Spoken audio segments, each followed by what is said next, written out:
What is up, guys? Blue Spooky here. Just wanted to let you guys know before this video starts that this is going to be another best of compilation. I'm not really feeling too well tonight. I have a really bad headache and feeling a bit lethargic, so I wasn't able to record any new stories today. Should be back to normal tomorrow though with a fresh new batch of stories, so I hope you guys don't mind, and if you do, feel free to go ahead and skip this one. But otherwise, please enjoy the video, and I hope you guys have a great day.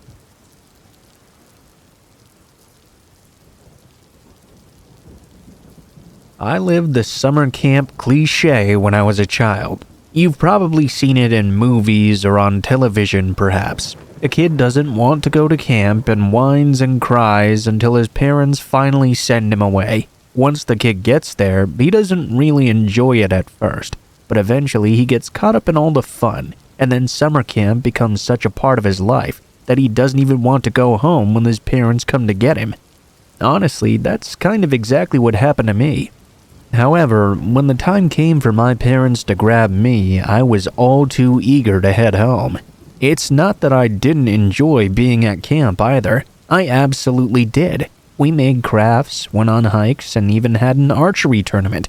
Although if you've never shot a bow and arrow before, you kinda don't realize how hard it actually is.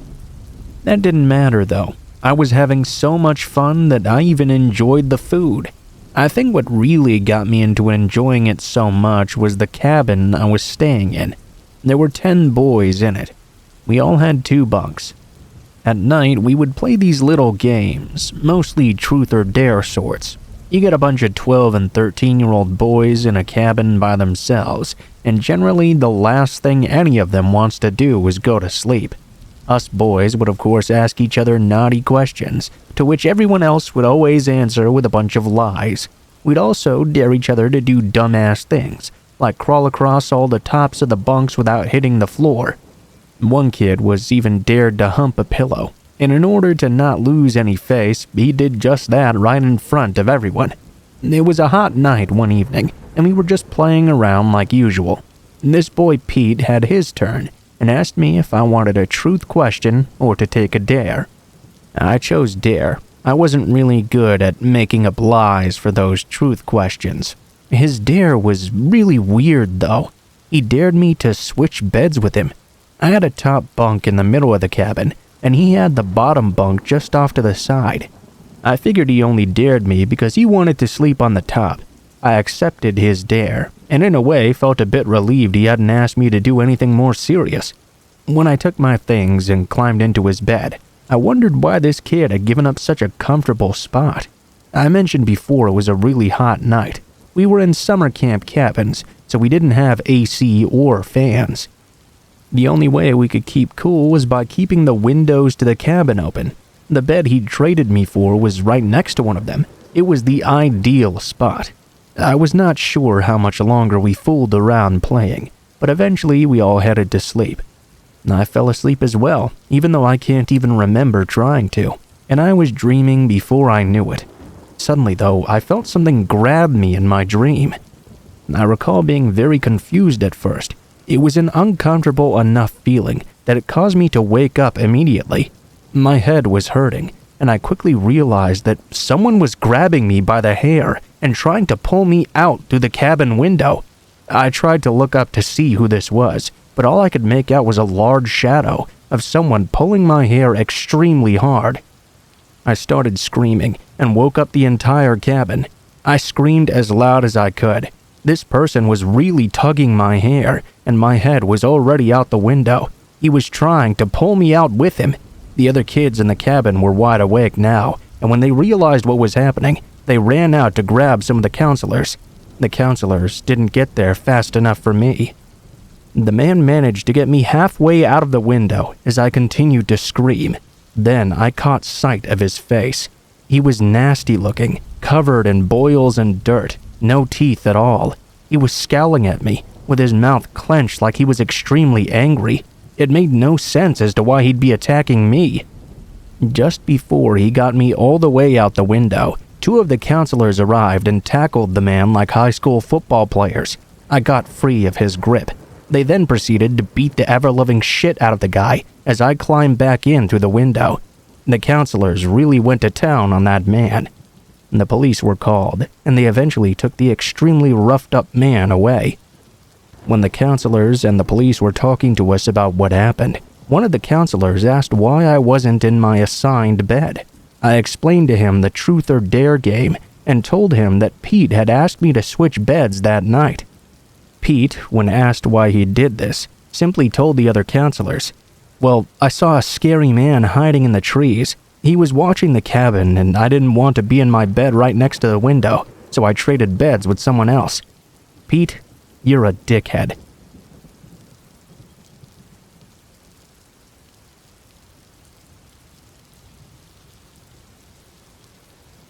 The scariest thing that ever happened to me happened while I was at summer camp. I used to go there every summer. I'm a boy, and I really enjoyed it.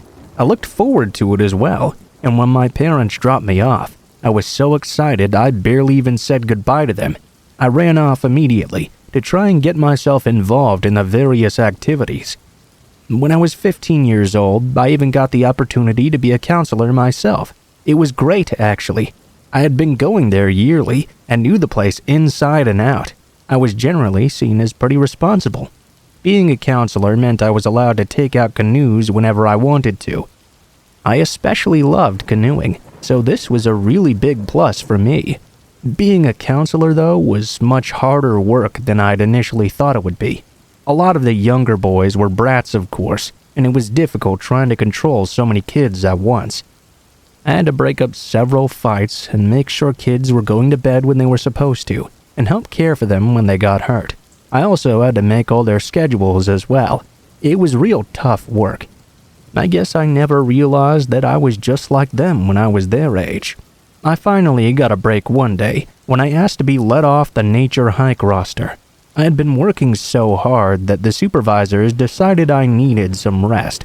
I decided I was going to spend the day doing the only thing I could do that would get me completely away from any kids. I decided to go out on the canoe. The camp that I worked in was by this nice, beautiful, long river. No sooner had I set out, making sure I was going the opposite way of the nature hikes, then I felt a supreme sense of relief.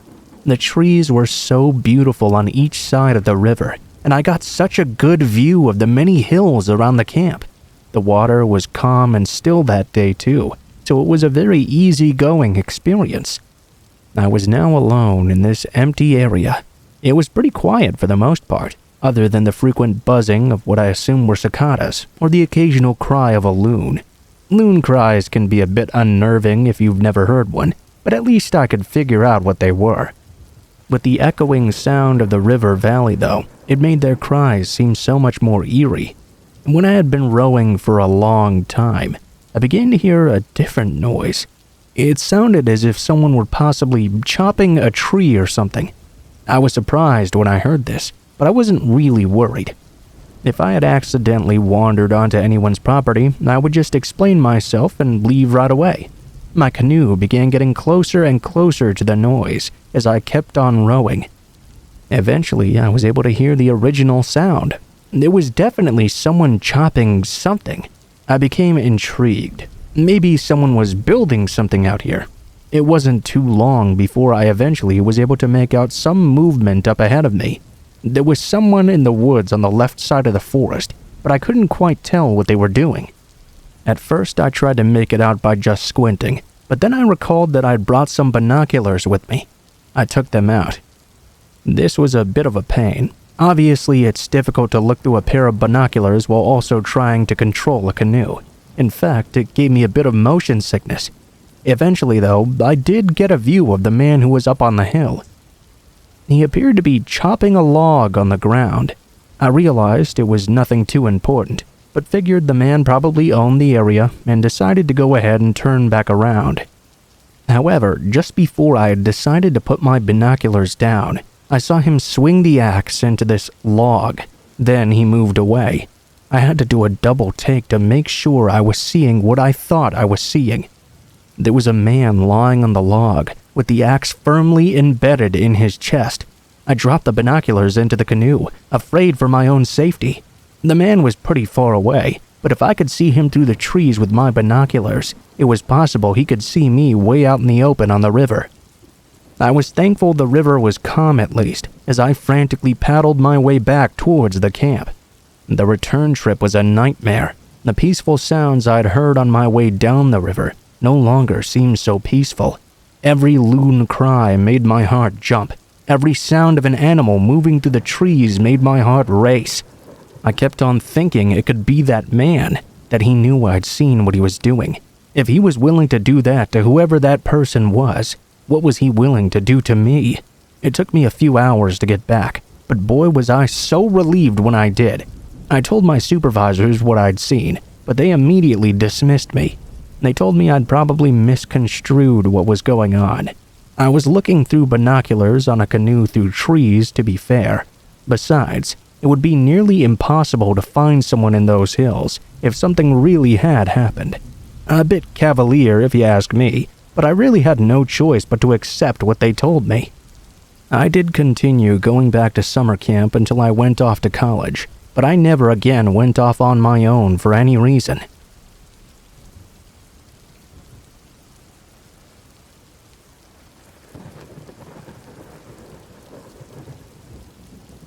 So this story was originally submitted in Japanese by a friend on one of my Japanese horror sites.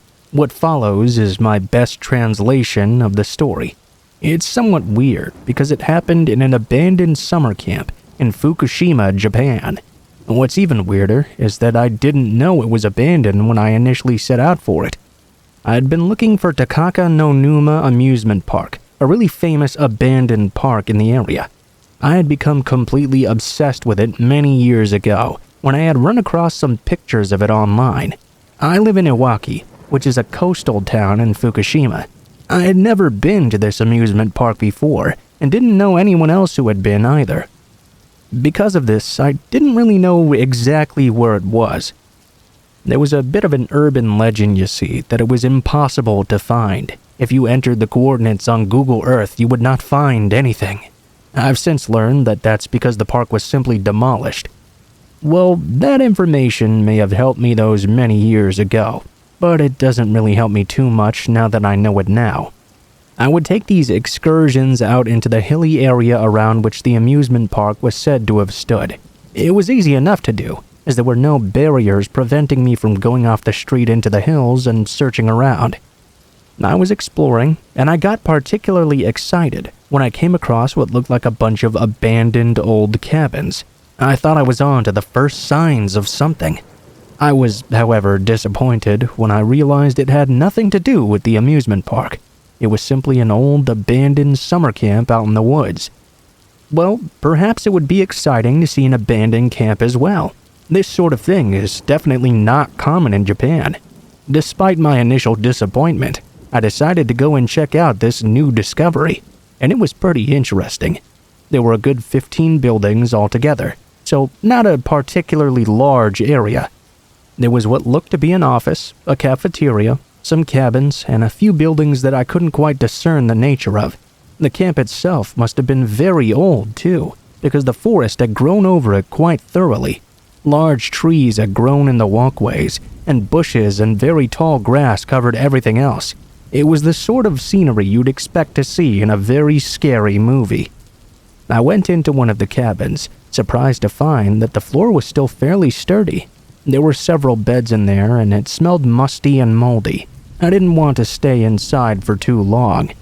Then, though, I saw a bit of movement out of the corner of my eye and stopped in place. There was a very, very skinny old man laying in one of the beds looking directly at me. Oh my God, he was so skinny it looked like he hadn't eaten anything in months.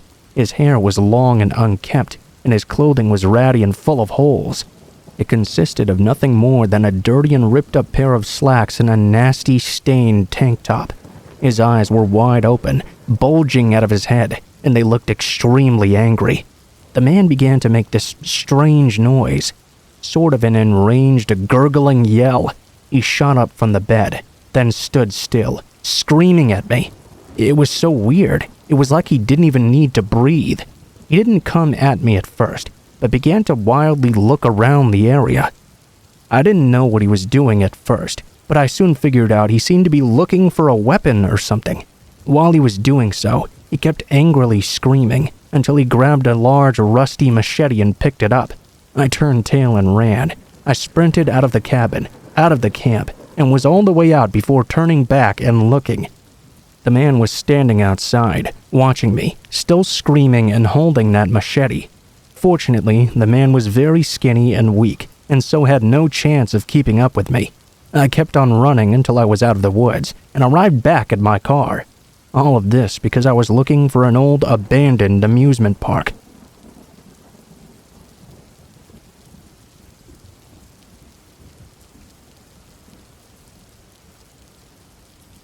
My parents sent me to summer camp every summer. I liked it well enough, but I assumed they sent me there to make their lives easier. They probably saw it as a summer babysitting job, but a parent should always make sure their babysitters are capable of fully protecting their children before sending them away. I began going to camp as soon as I was old enough to do so. I got really used to spending a large portion of my summer sleeping in a cabin with no air conditioning, no television, and 9 other boys who were roughly my age. I was always able to fall asleep pretty easily in the muggy and often noisy cabin. During a particular summer when I was 13 years old, though, I had a pretty awful experience. There were 5 bunk beds in the cabin, each set along the walls. There were 2 on the back wall and 1 on each of the other walls. This summer, I was sleeping in the bottom bunk on the side wall. Though I had fallen asleep rather quickly, I was woken up suddenly in the middle of the night and saw something I couldn't quite make out at first. Keep in mind, I was very groggy, and the unbelievably humid air in the cabin didn't help me wake up any faster. We did have some fans set in there, but they didn't really do a whole lot to help. It was very dark, but I could see what looked like the shadow of an adult figure standing across the room. It was at the bed just parallel to my own. I couldn't make out who this was, but they were fairly tall. They could easily see up to the top bunk without any real effort. He was also doing something with his hand. I assumed he was nudging the person in the bed to check and see if he was awake. I thought it must have been one of the counselors, and didn't think too much more about it. I turned around and adjusted the sheets off my feet, and pretty quickly fell back asleep. The next day, I was assigned to do some activities with the kid who had been sleeping in that bunk. His name was Alan. In the light of the day, my mind was much clearer, and I was having a lot of weird feelings about what I'd seen the night before. My first thought was that one of the camp counselors must have been molesting Alan.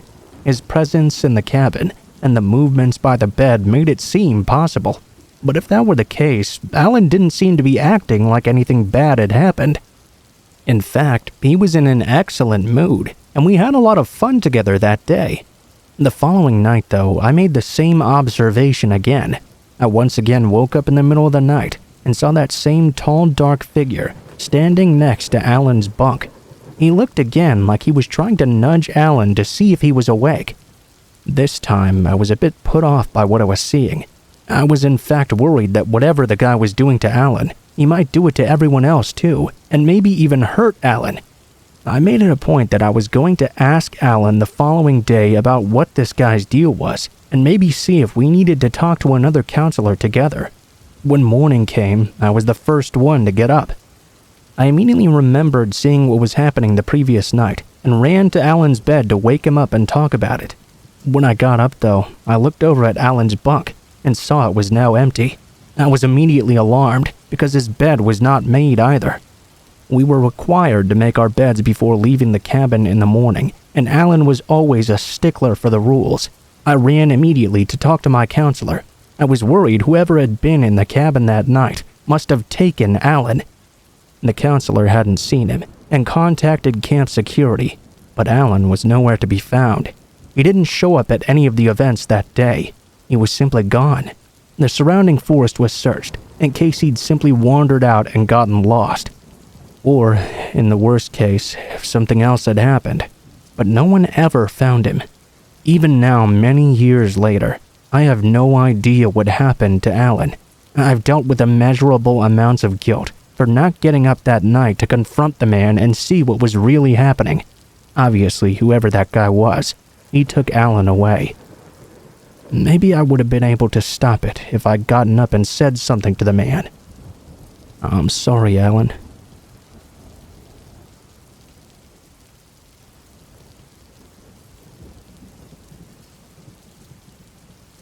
Right on the outside of town, there's an old railroad track. At this time, I had lived in this town for about 10 years. I could count on my hands how many times I'd actually seen a train moving on it. However, right after a bridge, there was another off-track. I'm not really sure what you'd call it. There were often train cars parked there for a really long period of time. The area around there was very heavily wooded. There was a road that went through it and up a hill as well. There were a few houses up there, but very spread apart. I would often take that road because it was a shortcut to get back home, and it led to a field as well. That's how I knew about the train cars that were often parked there. I was walking with a friend one day when he decided he wanted to take some pictures of those train cars. He was designing some sort of game, I believe, and felt he needed pictures to model off of. After taking pictures of some of the back cars, he wanted to walk to the ones in front as well. We had been snapping photos for a good 15 minutes at that point. As we started walking forward, though, we noticed something. Someone snuck out from between two of the cars and then started to walk in our direction. I can't explain why, but seeing this guy made us both feel very uncomfortable right away. There were rarely any people back in that area. I asked my friend if maybe we should just go now. For some reason, the appearance of the guy who was a bit far from us was making him feel uneasy too. We decided to just leave and come back at a later time. About a week later, he and I went on another walk. We decided to take that back road again. He needed to take some more pictures. Same train was there, but that's not a big surprise. It would sit there for months at a time. We were going to try to go to the front of the train again and take those pictures of the front cars we didn't get last time. As we began walking in that direction, though, it happened again. A guy just came out of nowhere from between two of the cars. It could have been the exact same one from the first time. Once again, there was something very creepy feeling about the whole thing. My friend and I decided to just leave again. We talked about it for a while and came to a simple conclusion. There must have been some homeless people sleeping in those cars or something. We figured for that reason he must have been living in between them maybe. Perhaps he just didn't want anyone snooping around his living area. We decided that maybe we'd just stop bothering him and stop trying to get those pictures. We kept away from that train area for quite a while. My friend was really stubborn though, and really wanted those pictures of that train. After a period of time, we decided it had probably been long enough, and we wanted to go back. My friend was taking pictures, going further down the track than we had before. Since the man hadn't come out yet, we figured he'd moved on since then. My friend started going between the cars to get pictures that he needed.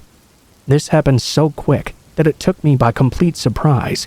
The man just suddenly pounced out from behind one of the cars, screaming all sorts of gibberish. He was holding what looked like a knife in his hand, and he began to sprint towards my buddy.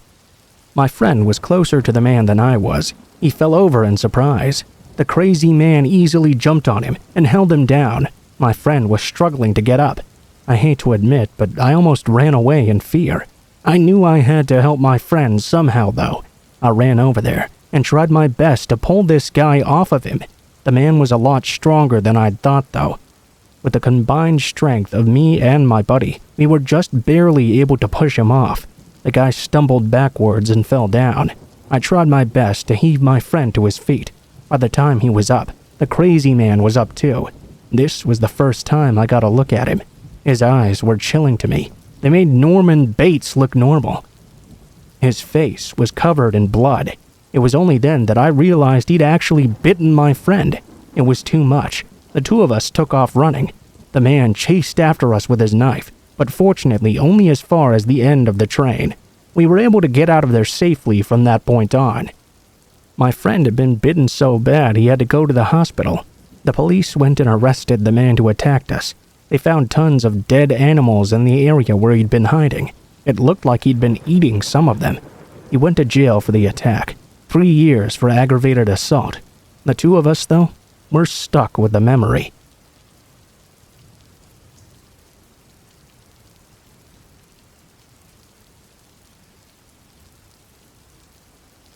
I had a run of bad luck for a while. I was in a very bad relationship, and I really had no way to get out of it. My family was not very supportive of me. They had this rule that once you moved out of the house, you stayed out for good. So, no matter what happened, I couldn't leave and go back with them. Most of my other relatives lived far away, and I had lost contact with most of my friends during the relationship as well. I wasn't really going to be able to stay with anyone. In order to get out of the situation, I had to do something I never thought I'd have to do in my life. I decided to run away and live in my car. Now, while it sounds like it might have been really bad, actually it wasn't really so awful.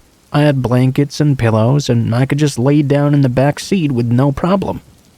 I could listen to talk radio and sports when I was bored, and I could also find something to read. I had a roof over my head and protection from the elements, for the most part. The only thing that was really difficult was finding a safe place to park. It wasn't that difficult during the day. I would just park at my place of business and go in for work. I could hang out in the parking lot for a little while, but I couldn't stay there for too long. If my boss found out I was living out of my car, what might he have thought? Also, I couldn't spend too many nights in the same parking lot either. I would likely draw too much attention to myself.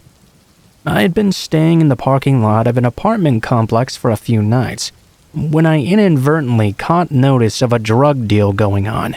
Although those involved in the deal didn't seem to see me, I didn't feel safe parking there anymore. The following evening, I looked around until I eventually found the parking lot of a small restroom in a park. I wasn't exactly sure I wouldn't be found parking there, but I was too exhausted searching for a new place and thought I could get at least a few hours of sleep before being found. I wasn't sure for how long I actually slept. It's important to know that when I slept in the back seat, I completely covered myself in blankets so I wouldn't be seen. Out of nowhere, though, I got woken up by this strange screeching noise. It was so weird. I remember twitching under my blankets listening to it. I didn't completely wake up, though. I was used to hearing weird noises after being in my car for so long. Likely it was just another car, so I shuffled around under my blankets to get a bit more comfortable and tried to fall back asleep. Just before I could drift back off, though, I heard the screeching sound once more. I groaned a little out of annoyance, wondering what this noise was yet still. I didn't think I needed to get out from under my blankets yet, though. Parking lot noises were just something you had to force yourself to put up with. I tried to force myself to go back to bed, when suddenly I began to feel a shaking movement. I was still half asleep, so I couldn't quite figure out what that feeling could be at first. Then it began to happen more. The second time, I was a lot more certain I knew what that feeling was. Someone was making my car bounce up and down. I quickly and fully woke up. I was too scared now to look out from under my blankets, though. It only took a few more bumps and then another creaking noise before I realized that whoever was doing this must have known I was there in the back seat. Peeking out from underneath my blankets, I saw two things initially. There was a young man standing on the front of my car, jumping on my car to make it bounce up and down. But the thing that scared me the most, the creaking sound was coming from a man who was using the tip of a large knife to scrape against the side of my car. He pressed it up against the siding, then the window. Fortunately, my doors were locked. I also kept my keys with me under the blankets. This was so no one could see my keys in my car and think it was a free steal or something. I quickly snatched them up. I had been living in my car for weeks, so I could easily get into the front seat quickly. I grabbed the keys, and the man with the knife began to pound on the window when he saw I was getting up. The other guy kept making the car bounce more and more. I put my keys in the ignition and started the car. I didn't care about the guy making my car bounce up and down, so I put the car in reverse and slammed the gas, sending him flying to the ground. I didn't care, though. The other guy came after the car, trying to stab at my window while screaming obscenities at me. He was swishing his knife back and forth in the air. Again, I didn't care. I made it perfectly clear I was willing to run him over. He got the picture and got out of my way as I sped off into the night. The side of my car was all scratched up and looked like crap, but I realized how dangerous it was to be doing what I had been doing. I stayed in a hotel room every night after. It was a very cheap hotel, and not the cleanest in the world, but it was much safer than staying in a parking lot.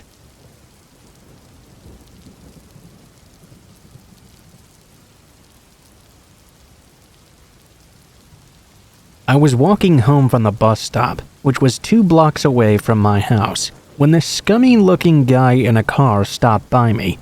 I couldn't hear what he was saying at first, because I was listening to my music, but I could feel that someone was there watching me. I turned my head in his direction. Excuse me, hello? Do you know where Sun Street is, perhaps? I forgot what he said after, but I'd never heard of that street before. I remember feeling bad for this guy at first, so I tried to help him. No, sir. I'm sorry, I've never heard of that place before. Could you tell me a bit more of what you're looking for?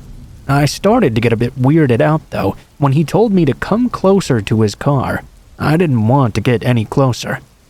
Sorry, I'm gonna have to go. The man began to scream at me, telling me to fucking help him or else. I told him I simply had to get home. I could tell he was about to open his car door in a rage, so I ran as fast as I could. When I turned around, though, his car was already gone. A bit of a short, scary encounter, I guess.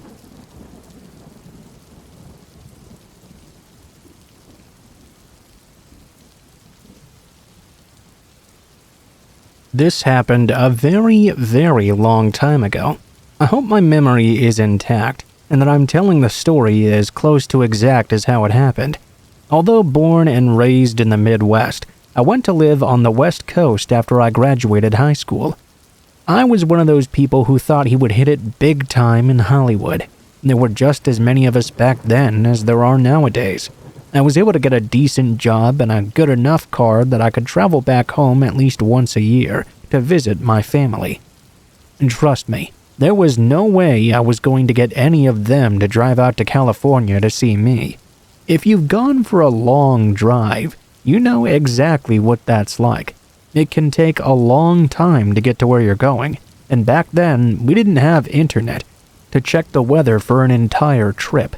It was not always easy to know what to expect for the entire ride because of this. I often ran into sudden thunderstorms, or snowstorms, or other kinds of inclement weather. I was in my early 20s when I was making this particular trip. I had gotten through the bulk of the trip already, and was just approaching the final part of it. This night would be the last night I would have to drive, and I would arrive at my parents' home the next evening. Well, sometime in the afternoon, I must have hit a really huge storm system. I could see the storm clouds in the sky long before I actually met them, and when I did meet them, they lasted for a very long time. There was thunder, lightning, strong winds, and even large pieces of hail at certain parts of the trip. I feel somewhat fortunate I didn't come across any tornadoes as well. The weather was so extreme, and it stayed that way for a very long time. I decided to stop in a town in order to fill up my gas tank and take a break. While I was there, I noticed this guy hanging around the station. He looked like he might have been a few years younger than I was. He was dressed in a dark green jacket and was carrying a backpack. It was obvious to me right away that he was trying to hitchhike. I had picked up other hitchhikers before, and I'd never had a problem with it. Still, I went into the store and picked up a few items before finally deciding to offer him a ride. By the time I got out and was ready to go back on the road, I decided I would at least approach him and see where he was going first. Initially, he seemed very nice and pleasant. He told me he was a college student, and he was trying to find his way back to school. He had been staying with some friends during vacation, but they refused to give him a ride back for some reason. So, he'd been hitching rides throughout the past few days, trying to make his way back to campus. It turned out his college campus was right along the way. It was going to be a very short ride there, actually. He was practically almost home, and probably could have walked the distance if he really wanted to. I agreed to give him a ride because of this. I didn't like the idea of leaving anyone to be out on the road walking during this sort of weather. Plus, I wasn't worried about picking up a hitchhiker either. I had hitched several times when I was younger, and for some reason, it never occurred to me that the hitchhiker could be the dangerous person. I always wrongly assumed it had to be the person driving the car. For the first part of the ride, everything seemed pretty normal. We made the usual small talk that anyone tended to make in such a situation. I asked him about various things such as school, and he seemed to answer them honestly. He also asked me what I was doing driving in this weather, and I told him that I was visiting my family. It was mostly a pleasant time. As we got closer and closer to the town that his campus was by, however, his mood began to rapidly change. Where he was at first in a decent and very talkative mood, he slowly went quiet and seemed to get very agitated. I wanted to ask him what was wrong, but for some reason I felt it would be wrong to do so. I didn't ask him but kept talking to myself. I also kept an eye on him to see if anything was wrong. I really started to get nervous and began to wonder if I had made a mistake in picking this guy up. He didn't seem angry though, and didn't seem annoyed that I kept talking when he slowly went quiet. It actually seemed more like he was very scared of something. When I first suspected it might be fear, I wanted to try and figure out what could be scaring him. But again, I didn't know how to bring that up to him.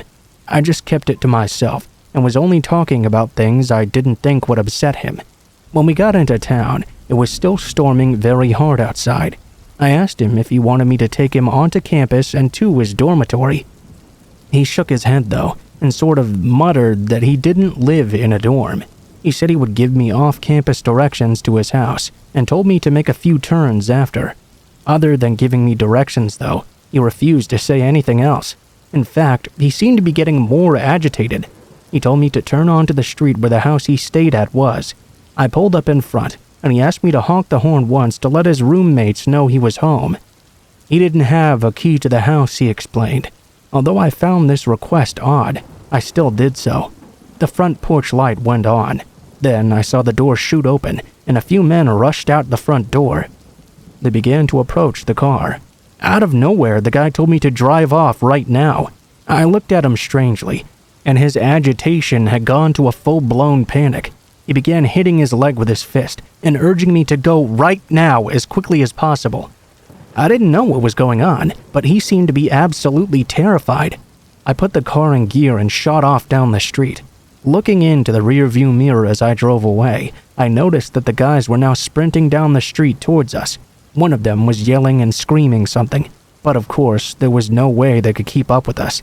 My passenger told me to turn, and told me to take several different turns very quickly. I did exactly what he told me to, but kept asking him what was going on. He didn't say anything at first, but kept telling me to go in certain specific directions. When we finally pulled into a parking lot, he told me to cut the car off. I was confused by what was going on, but the way he was acting was concerning enough for me to do what he said. He explained to me that the whole thing was a setup. He was supposed to hitch a ride, take the driver to that house, and then the people at the house were all going to attack me. That's why he'd had me honk the horn. He said that he wasn't comfortable with the idea though, and changed his mind at the last minute since I was so nice. That's why he kept getting so agitated in the car earlier. He apologized, but before I could even respond, he opened the door and ran off into the storm. Honestly, I was stunned by what had happened. I hadn't realized how close I'd come to getting attacked, and who knows what else by this hitchhiker and his friends.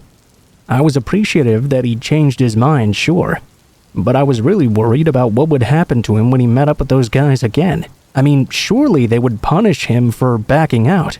I drove around a little to see if I could find him, but he disappeared into the storm way too quickly. I gave up after a bit and resumed my trip home. The rest of the trip went very smoothly, and I had a good time with my family after.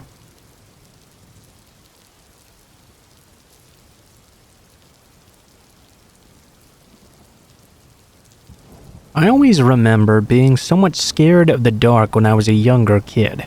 This was before I had a real scary experience even. I would do what a lot of kids did when I was growing up. I would see shadows and other things in the dark, and I would involuntarily start imagining what those shapes and patterns could be. Then, due to my likely overactive imagination, I'd put scary stories to those shapes and patterns. In the beginning, doing these things had the effect on me that it would have on any young kid, really. It filled my head with ideas that would terrify the hell out of me. My parents were not the type to let the kids come into their room when they were scared. They expected us to be able to try and get over it on our own. They felt that doing so would make us stronger adults, and I guess I can kind of see their point.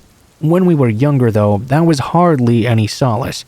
When you're scared of something that you might believe to be in your room, facing it doesn't really help much.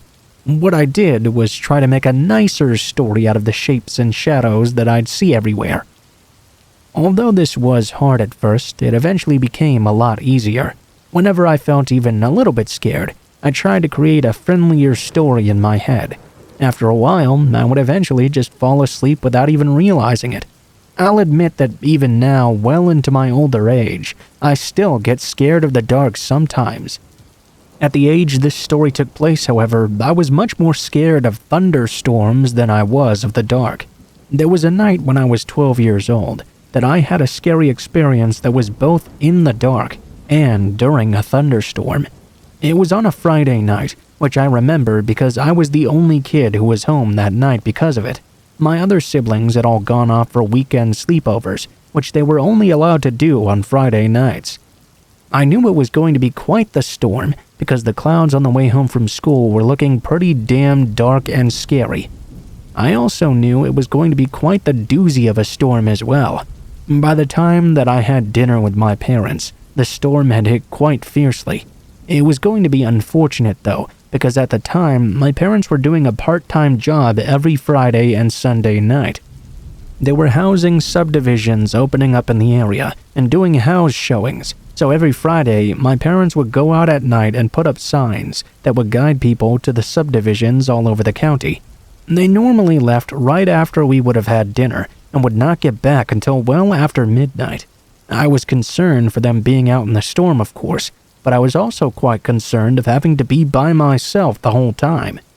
I knew that with my siblings at their friends' houses and my parents out working, I would have to weather the storm all by myself. I stayed up for a while watching TV. If I hadn't been so tired, I likely would have tried and waited for my parents to get home before trying to sleep. Watching television, though, I found myself drifting off a few times. I realized I was probably not going to be able to make it, and tried to simply go to sleep. I originally fell asleep pretty easily, but I woke up when a loud crack of thunder shook my house. I opened up my eyes and jumped up in my bed just a little. It took me a moment to get my wits about me. It was unusually dark, much darker than it normally would have been otherwise. A quick look over my alarm clock showed that the power must be out. From the looks of how dark it was outside, I was guessing it must be out for the entire neighborhood. I kept looking outside, watching the moving branches of a tree that was not far from my window. I suspected the wind must be blowing really hard because of how quickly the shadows of the branches were moving. Not too long after I began staring at that tree, there was a tremendously bright flash of lightning. It lit up the entire outside, as well as my bedroom. Although, like lightning is known to do, it only lasted a split second. In the moment, it seemed to last a lot longer. This was because what I thought were the shadows of tree branches in the dark slapping against my window were something else entirely. In that instant, I noticed a person standing outside my bedroom window. He was doing something, but the brightness of the flash lit up my room as well. In that moment, we both looked at each other, the man clearly shocked to see me. I think for the first and only time in my entire life, I actually screamed. I don't know what was going through my head for sure, but I immediately thought someone was trying to break into my home. I figured with the lights all out and my parents' car gone, perhaps he thought no one was there. I jumped out of bed and ran to the living room. Fortunately, even though the power was out, the landline phone still worked. I immediately called 911 and told them someone was breaking into my home. I then ran into my parents' room and hid in their closet, waiting for the police to arrive. My dad had a big knife in the closet he used to hunt, which I clung onto. It took a little bit for the police to arrive. I jumped at every sound and was terrified at every strike of lightning. Eventually, the police arrived, and I finally felt safe. Looking around, it looked like the guy didn't try to break into the home after all. He was definitely trying to get in through my window, though. I guess seeing me and hearing me scream must have scared him off. He may have assumed that if a child my age was home, others might have been too. They looked around for him, I guess, but to my knowledge, they never discovered him. They doubted he would ever come back, but that was of little comfort to me. I continuously worried about him coming back to finish what he started.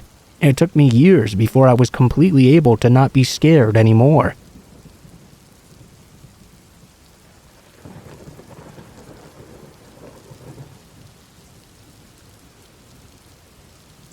This story happened a few months ago. At that time, I had moved out of my house for a professional reason. I had to wait a couple of months, though, before moving into my next house. To spend this intervening time span, and since I can work from anywhere pretty much, I rented my very close friend Amy's holiday family house, which otherwise had been left empty. It was located in a village I grew up in the countryside.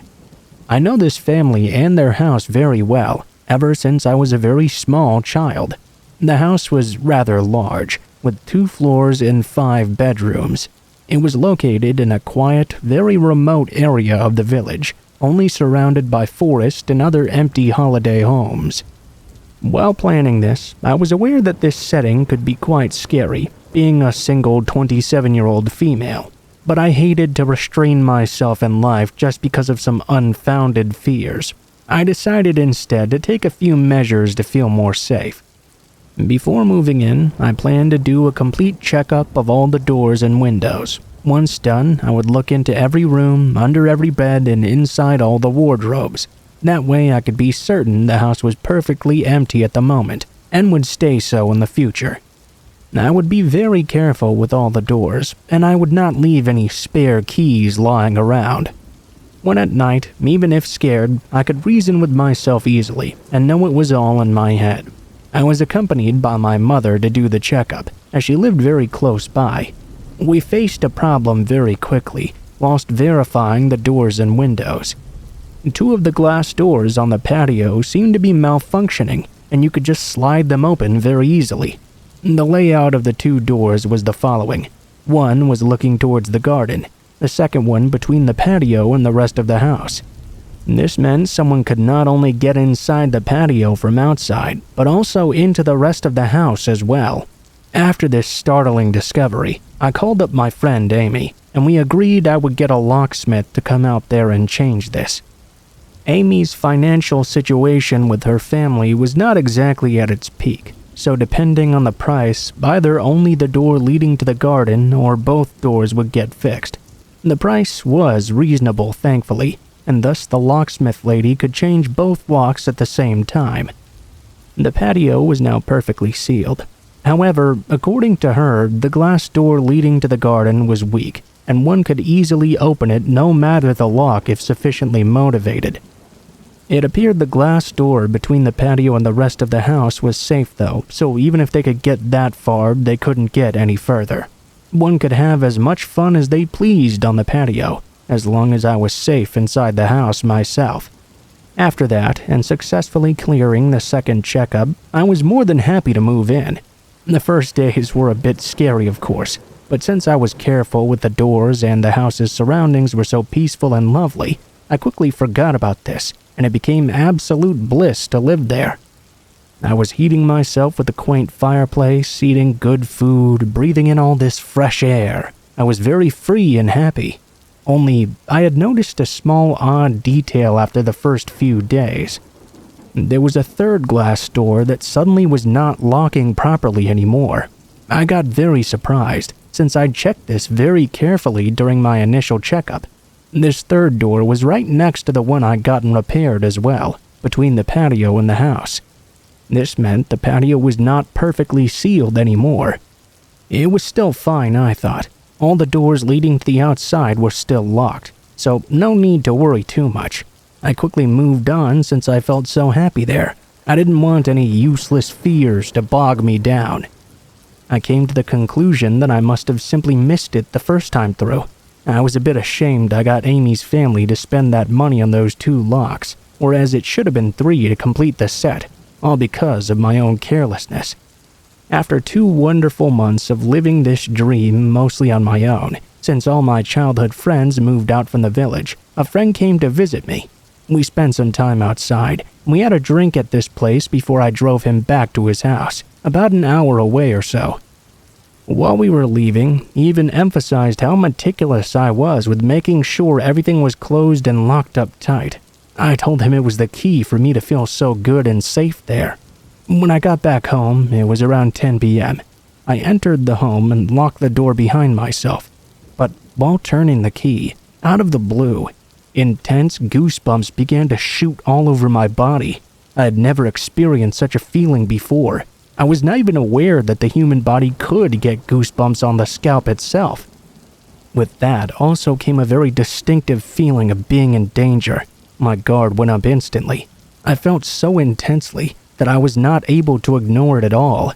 I knew that I'd kept the house perfectly closed though. I stayed cautious, but I walked through the entrance and slowly into the kitchen. I saw on the floor a rectangular plastic bag. It was small and blue on the orange floor. I was surprised. I recognized it as being a plastic bag that was supposed to be filled with water to make ice cubes. Well, that certainly was not supposed to be there. I had seen these earlier, once I was looking for freezer bags to put my food in. I knew they were stored in a drawer at the other side of the kitchen, and I knew I did not use them. This uncanny discovery confirmed my gut feeling. I quickly sent a picture to my friend, asking if he'd touched or used these. Of course, he said no. I picked up a knife and started to slowly walk in the living room. Usually, whenever I would feel afraid in this house, I would go on a little checkup tour in every room to reassure myself. That was what I had in mind at this moment, but that gut feeling was literally forbidding my body to do so. Instead, I walked out of the house and drove to my mother's place. I slept there instead. I didn't get up the courage to come back until a few days later, during a bright sunny afternoon. My mother came with me, and we did another thorough checkup. Nothing was missing, nor broken, nor was anyone found there. Everything was exactly as I had left it. With all this evidence, I came to the conclusion that maybe it was my friend who by accident took those bags and forgot about them. Then they must have fallen on the floor while I opened the door, or something like that.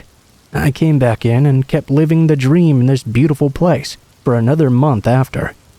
Then, though, something else happened.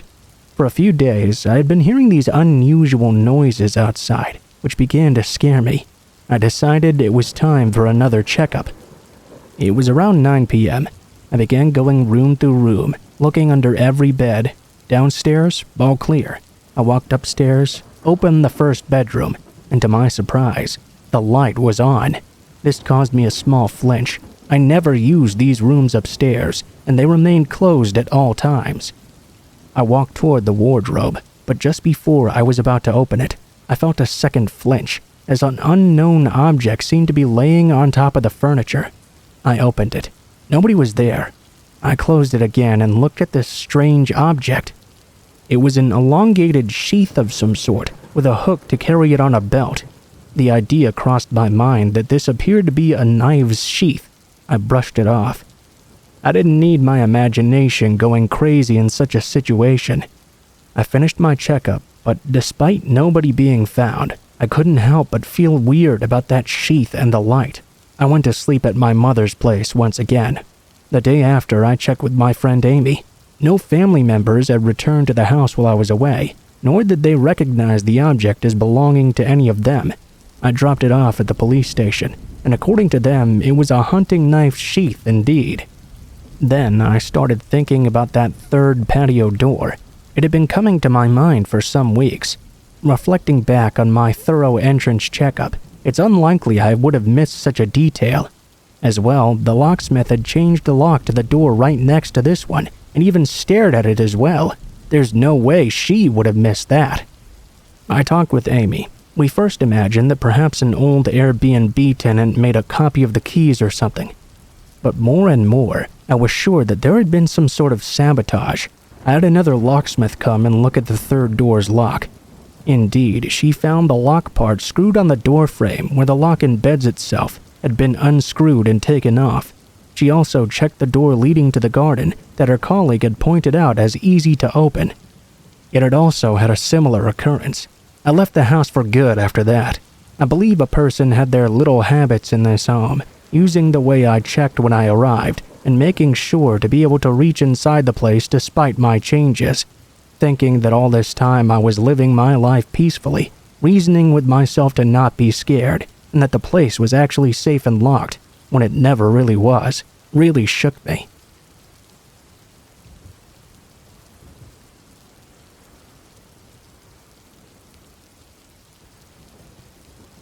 Okay, so bear with me. This happened when I was a kid, and I double-checked the details with my family as well. This happened in the mid-80s or so. I was about 7, at home with 2 of my older sisters, 8 and 11 at the time, and 2 cousins as well. They were 7 and 8-ish. All 5 of us were girls. My sister, the 11-year-old one, was in charge of babysitting us 4 younger ones. You have to picture what our house looked like to understand what happened. It was a 2-story box house with a flat roof and a small box front porch, also with a flat roof. I can't remember what we were all doing, but I do remember we were all inside the house. We kept on hearing these noises coming from the roof, like walking, and what sounded like rocks being dropped down the downspouts. You know kids, though. We thought it must be a squirrel or something, but it kept on happening over and over for a long period of time. Then my older sister said something about how maybe someone had climbed the huge tree beside the home and climbed up onto the roof. We were all scared now because we knew there was a roof access point in the bedroom that I shared with one of my sisters. What if this person could get inside? My oldest sister told my other sister and one of our cousins to walk across the street to the corner store, across an empty gravel parking lot. On the way back, they would look up and see if someone truly was on the roof. So, both the girls, about 8, walked halfway across the parking lot. Being curious kids, they turned around, looked up, and saw a man in a football jersey crouched down on our roof. The girls came running home, freaking out, and told my sister about the guy. My older sister was freaking out as well. First, she ran to the neighbor's house to use their deck, to see if she could see onto the roof as well. She couldn't see the man anymore, though. She ran and called the police. It felt like it took them ages to even show up. When they did get there, I don't think they believed a word we said. They thought a bunch of kids were making up this story for attention. One cop drove down the road up a hill about a block away to see if they could see anything either. The way our roof was, though, you could not see a person if they were laying down. The cops told us that we had to go upstairs ourselves and check everywhere to see if we found anyone. 5 little girls, ages 7 to 11, sent upstairs, scared shitless and crying to look for this man ourselves. We knew about the roof access, and we all cried not wanting to go, but the cops said we had to. To this day, I still remember how scared I was. And the cops just wouldn't listen to us. They didn't check the house at all, inside or out. They simply left. We were so scared to be left home alone now, and the guy, who knows where he was now. We didn't know if he was simply laying down on the roof still, or had jumped down and went into hiding. My mom finally got home a few hours later. We told her what happened, and my mom explained to us that there had been a lock on the roof access anyway, so no one could get in. We were thankful for that, even though we hadn't known about it at the time. She went to check on the outside of the roof. There were clear footprints in the dirt, dug in good from him jumping off and onto the porch. It appeared there were footprints in the flower bed as well. My mom was steaming mad when she realized we'd told the truth and the police hadn't believed us. We went to the police station the next day and were all separated and interviewed. We all told the same story. My mom went up one side of the cops and down the other. We never found out who the guy was or why he was there.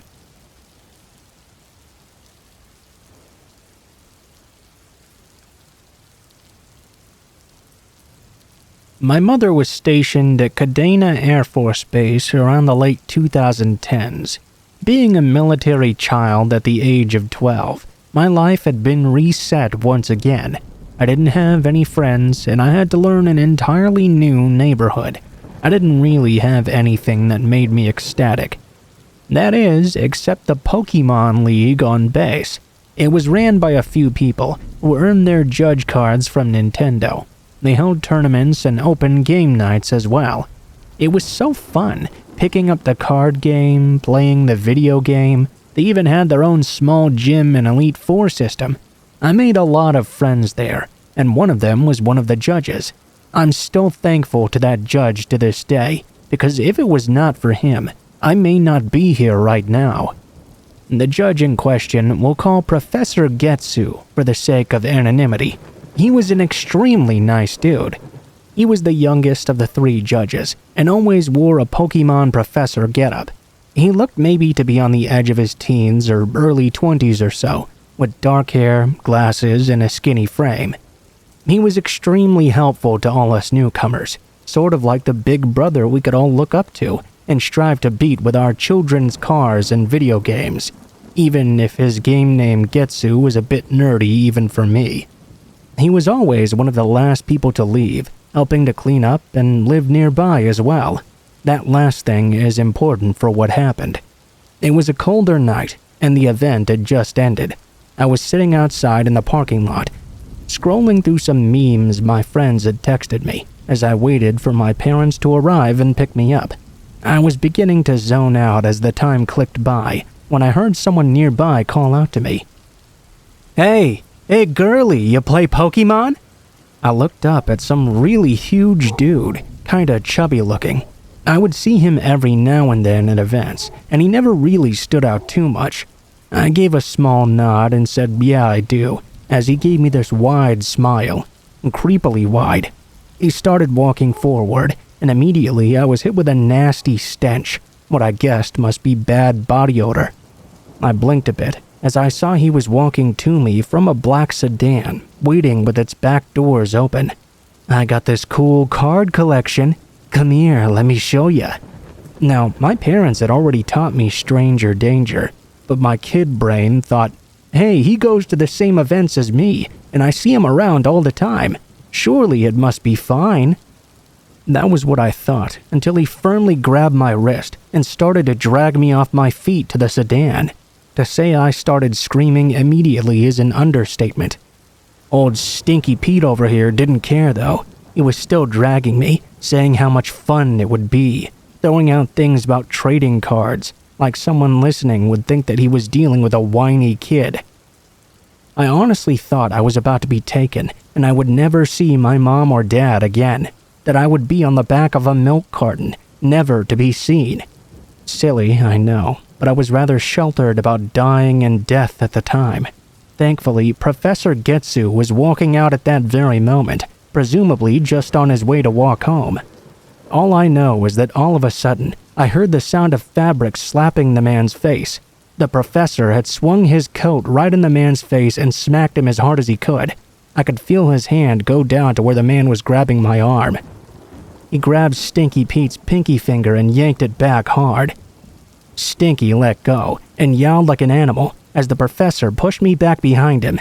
He yanked his coat off the dude, then kicked the back of the man's knees and caused him to buckle to the ground. The professor grabbed his wrists and pulled them behind him, then placed his knee in the middle of his back. Stinky groaned in even more pain as the professor looked at him with a cold look in his eyes. The big brother figure was now gone, and in its place was something more threatening.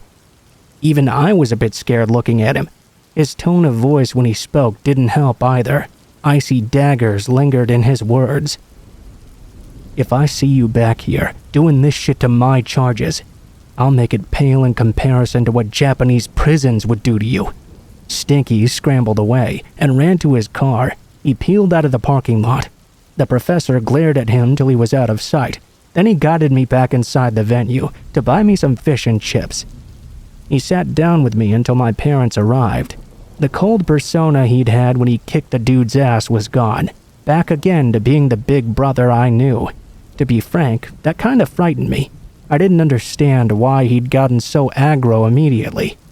I only later learned that the professor was also a person who taught kids how to defend themselves with his mother at the local activity center. I suspect he developed something of a protective persona because of this. He explained the situation to my folks when they arrived. I wasn't allowed to go to the events and league as much as I used to, but I still did from time to time. The professor was still his normal self at all the events and always helping people as well. He stopped coming about a year afterwards since his license expired and his father was moving out of the country soon. Reaching about the same age he was, and with a little sibling of my own, I sympathized with how for a brief moment he became something so terrifying just to make sure I was safe. Oh, and as for old Stinky, he never showed up at the events again. Either he was banned or he'd been so scared of the professor that he just never came back. I wish the professor a good life and hope he's doing well today as well.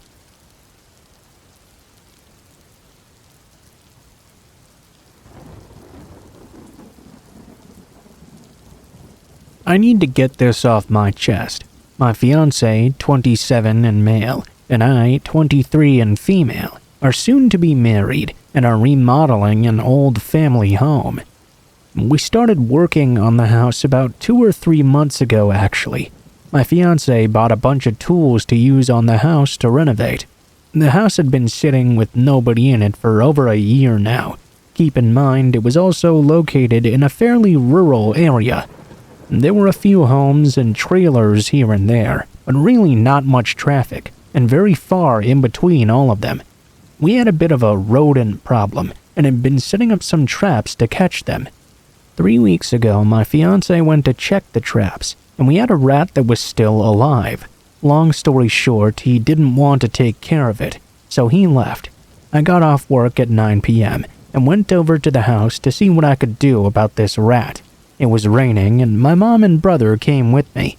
I went to the back door, only to find it was wide open, and water was blowing into the house. I was beyond pissed. I thought my fiancé had left the door open when he'd gone. I shut it up and finished my business there. When my fiancé returned, I asked him quite angrily why he'd left the door open, and he claimed he never had. I'd simply called bullshit and left it at that. It didn't ever occur to me for some reason that somebody could have possibly been in there and made a quick getaway when I arrived. Fast forward to today. My fiancé and I went about our house to throw a whole bunch of trash and things into a dumpster we had rented. When we went inside, I immediately noticed that some things were now missing. Drills, sanders. We realized they must have been stolen. I called my mother-in-law and told her about it, and she said to make a police report. What scared me so much about this is that as we did so, everything began to click with that rat trap incident. Somebody had been scoping us out. I would go to our house by myself on many occasions, and I would always have the creeps and feel like I was being watched. My little brother had even remarked before that he felt watched there, and asked if we were sure nobody was in there while we were gone. I noticed today when I was there alone, my dog was acting very nervous and suspicious. She wasn't running around and playing like she usually did, and really didn't want me to go to the backyard or wooded area. I decided to trust her and my gut feeling. I don't know if there are thieves out there in those woods or what, but I really kinda don't want to find out. We're currently in the process of installing some cameras.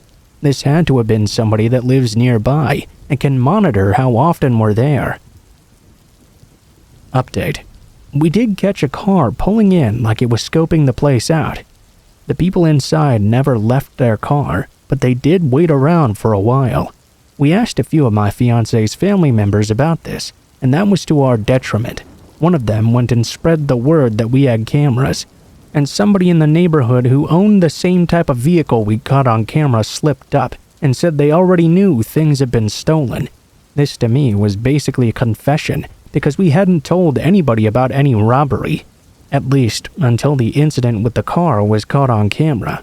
Now more people than necessary know, and we probably won't ever catch the specific person who did it. We still turn the footage into the police though.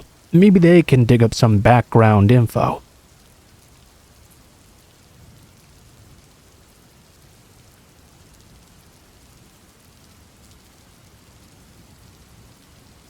like everyone else who had just graduated high school and partied throughout their last high school vacation, I was very excited to start my first day of college. I wanted to experience the entire event in sort of a typical traditional way. It was a 2-day drive to get to school, and I thought I would pack up all my belongings in my beater of a car and take the trip to school all alone. Enjoy some of the countryside while I was out driving. At the beginning, everything was fine. I started out in the morning and got a lot of driving done while sitting there with the top down in my car, listening to my music. Bad luck soon found its way into my plans though, about an hour or so before nightfall. Whilst in the middle of driving, out of nowhere my car just suddenly shut off altogether. The dash lights came on and the steering wheel seized up completely. I was barely able to guide the car off to the side of the road, but fortunately I did make it. Unfortunately, I was now pretty screwed at this point. I'd been taking winding back roads, not highways, because I wanted to enjoy the countryside. I had driven past quite a lot of farms, but when my car died on me, I was smack dab in the middle of a long stretch of nothing but cornfields. I tried my cell phone, of course, but I was completely unable to get any signal. I didn't have any tools on me either, and I don't think it would have done me much good even if I had. I didn't know the first thing about working on cars. I considered taking a walk trying to get to a farmhouse, but I wasn't really keen on that idea. I didn't like leaving my car alone with all my worldly belongings in it, especially as I had already put the top down and I was not going to be able to put it back up. I couldn't even get the car's lights to turn on at this point. My only real option was to sit, wait in the car, and hope I could flag down someone to help me. Needless to say, though, there was very little traffic on this road. With the sun now setting, it seemed like the already scarce amount of cars was about to become even scarcer. It wasn't until well into the night that an old pickup truck came tumbling down the road, with 2 guys sitting in it. I didn't even have to flag them down. They took notice of me right away and pulled the truck over right in front of my car. The driver got out, but the passenger remained seated. I guess I thought the driver looked pretty creepy. He looked a lot like someone you'd expect to see out in the country in a horror movie. Lots of missing teeth, very dirty clothes. However, I was not about to judge the only person who'd been willing to stop and help me. The man asked me what was wrong, and I told him I really didn't know enough about cars to have any idea what was wrong. I explained to him what had happened, and that I didn't have any tools on me. I told him I was a freshman in college, and really needed to get my car fixed so I could get to school. The man walked over to his pickup truck and pulled out what looked to be a tire iron. I was confused at first, and called out to him, telling him there was nothing wrong with my tires. I quickly discovered that he did not care. The man swiftly came at me, tire iron raised to strike. I didn't have much time to try and protect myself, and doubted I could have if I wanted to. This guy was a lot bigger than me. I did get my arm up quick enough to make a feeble attempt at catching his arm on the downswing, but it did me very little good. It may have softened the blow, but it was still more than enough of a hit to send me tumbling to the ground, and for the entire world to go black. If you've never been knocked out before, I can't really begin to explain to you what it feels like. It's all black, of course, but it's almost like you're aware and unaware of what's going on at the same time. I wasn't sure how long after the hit that I came to, but it was still dark when I opened my eyes. My head was throbbing in a way it never had before or since. I tried to move, only to realize I was now stuck in an enclosed space. It took me a few moments to realize they must have stuck me in the trunk of a car, and if I could fit in the trunk, it meant they had taken my belongings with them. I can't even tell you how long I laid there. I banged on the trunk trying to force it open, but I couldn't. It was the most terrifying time of my life. I had no idea if anyone would stop to try and help me. If I would be stuck there all night or what.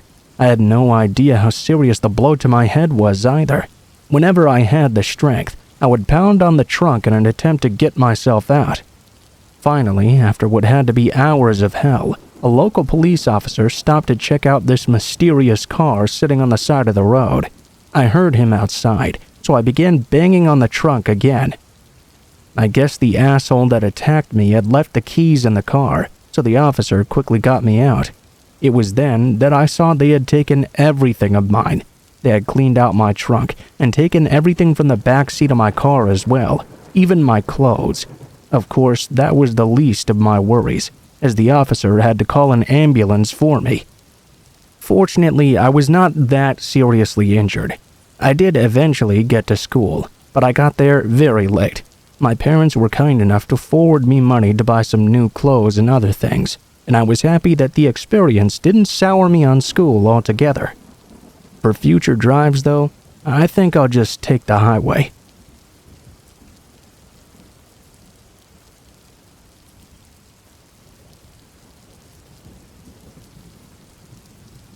Even though I was really looking forward to college from my freshman year, and I was excited about living in the dorms, the one thing I was not too excited about were the rules my school had regarding freshman housing.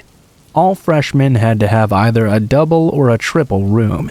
We had to have a dorm mate, and we were not allowed to pick our dorm mate either. A few of my friends from high school were going to the same school, and I'd really wanted a room with one of them. But no, I was matched up with a guy named Colin. Still though, I tried to remain positive about my experience. I had been looking forward to going to school for a long time. Meeting Colin though, it really did heighten my disappointment. He was really weird and very dark as well, and I don't mean in like a goth sort of way or something like that. Colin was dark. He was morose. He looked like someone who'd never gone outside before ever. He was extremely pale, uneven facial hair. Even though it was hot as hell outside, he always wore this ratty dark blue hoodie, with the hood pulled up all the way over his face. He even slept in it every day. In fact, I don't think I ever saw him take it off once, and the times I saw him sleep at all were very few. I guess he had to have slept sometimes, but it definitely wasn't ever when I was trying to sleep. He had a book lamp over his bed and would spend the entire night reading.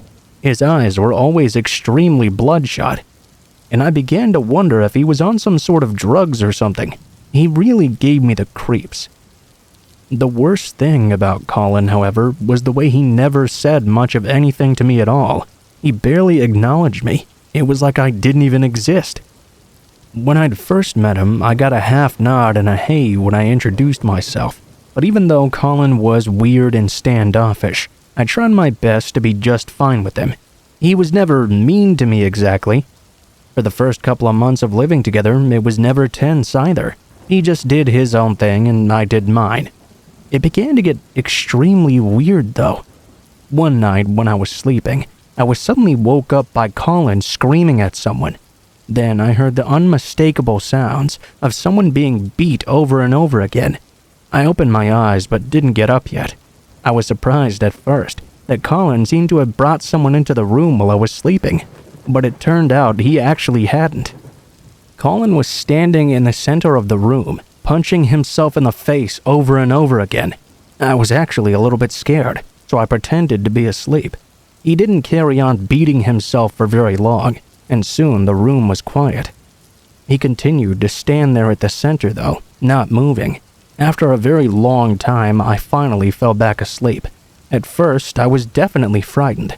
I even considered going to the housing department and letting them know what happened, demanding I be transferred to a different room. It was actually one of my buddies that convinced me not to, though. He told me he'd personally had moments of frustration with his own life and the world, and he'd punched himself before too. Didn't do it regularly or anything, but it was definitely a thing other people did sometimes. What convinced me to overlook it, though, was when he said at least he was taking out his frustrations on himself and not someone else. At the time, my friend's words made sense to me, but looking back, they really shouldn't have. Afterwards, Colin didn't end up beating himself again or anything like that. He went back to being his weird, solemn self. About a week before Thanksgiving break was coming up, though, I was woken up again by a loud noise coming from Colin's bed.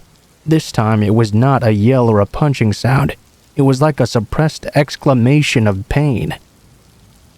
Although I'd woken up, my head was still under the blanket, so I couldn't see what he was doing. I opened my eyes and peered out from a corner of the blanket, only to see the most terrifying sight I had ever seen in my life. Colin was standing on his bed, completely naked, coated in blood, and slicing himself open with what looked like a serrated knife. The shock caused me to jump out of bed and ask him what the hell he was doing. Colin stared at me, his eyes bulging wide. He dropped the knife on the blood-stained bedsheets. He held out his hands and extended his fingers like he was trying to grab something out of the air over and over. I had never been so scared in my life. I immediately ran down the hall to the RA's room and started pounding on her door. She got up and I explained what was wrong. She called campus security and an ambulance. She then told me to show her to my room. When we got back, Colin was on the bed, covered in blood and wounds. It was such a sickly sight I can barely even begin to describe it. The campus police got there quickly and tried to tend to Colin, while keeping the RA and I in the hall asking us questions. Colin was taken to the hospital. I never saw him again. Of course, I don't know what was wrong with him either. Looking back, it seems he may have had some sort of borderline personality disorder. Housing let me take my things out of my room the following day, and they upgraded me to a single room due to my experience. Colin didn't appear to school again. I know that because the RA had us all sign him a card. I hope he's okay. I hope Colin was able to take care of the problems he had and go back to school somewhere. I feel bad about the experience. Maybe if I'd told the RA about Colin punching himself, they would have known something was wrong sooner and tried to get him some kind of help. I don't know.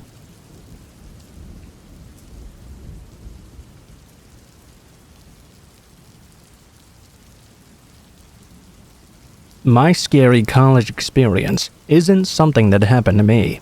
It wasn't an experience that happened to anyone I know, but it happened on my college campus while I was going to school there. Like other stories I've told that happened to me, this story is not for any sympathy, so please don't feel sorry for me. I tell it because I love my school, and I think it's important we never forget these things when they happen. It was a very cold day in February. It was on a Thursday, I believe. On Tuesdays and Thursdays during the semester, I only had classes at night, child psychology at 7 p.m., and as I remember, I had a paper due for that class soon. Although I had my own dorm room, I also had a television in that dorm room. I knew that as long as I had the game show network, I was not going to get any of my work done. I grabbed my laptop and went to find a quiet nook in the honors lounge of my dormitory. Mainly, I was working on my citations. I was using the online database of psychology journal articles to work on my paper, so I would look at the article information, switch over to Microsoft Word, type in the information, and then go back. Well, at around 3 p.m., just as I'd finished citing an article, I went to pull up a second article from the database. It was then that a very frightening thing happened. Over the library database page, a red warning notice appeared on the screen. The notice read this: "There's been a report of a gunman on campus. Get to a safe area and take precautions until given the all clear. Avoid King's Commons and all buildings in that area." Needless to say, I was scared. I unplugged my laptop, ran up the 4 flights of stairs, and locked myself in my dorm room for what was likely the next half hour. It seemed like an eternity. I kept refreshing the homepage of my school's website, hoping to get some sort of update as to what was going on. It was finally at some time after 3:30 that the message was updated. The shooter had been killed, but it still instructed everyone to stay in their rooms until further notice. Unfortunately, as the details came in, we learned that a graduate student from another college came to our school, entered a lecture hall, and shot 26 students, killing 5 of them before killing himself. I checked my Facebook page that day. There were tons of my friends posting messages to me asking if I was okay.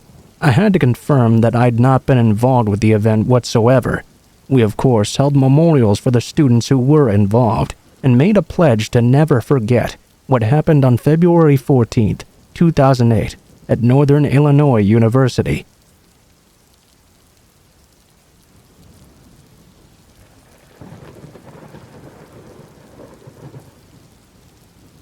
I'm definitely a workaholic. I'm one of those sorts of guys who very often stays at the office hours past when I'm scheduled. When I'm on the way home, it's usually very dark outside because of this, and there's little to no traffic as well. I tend to arrive home, eat something really quickly, and slip right into bed. Then the next morning, I start the pattern all over again. I live alone, so it really isn't a problem though. I don't have a wife or a girlfriend or even a dog waiting for me at home, so it's not like there's anyone to complain. I do have my own house though. It's a beautiful townhouse in a really upscale neighborhood in the city. Anyway, the night this story happened, I was working really late at night. I'd gotten myself particularly invested in this project and was completely losing track of time.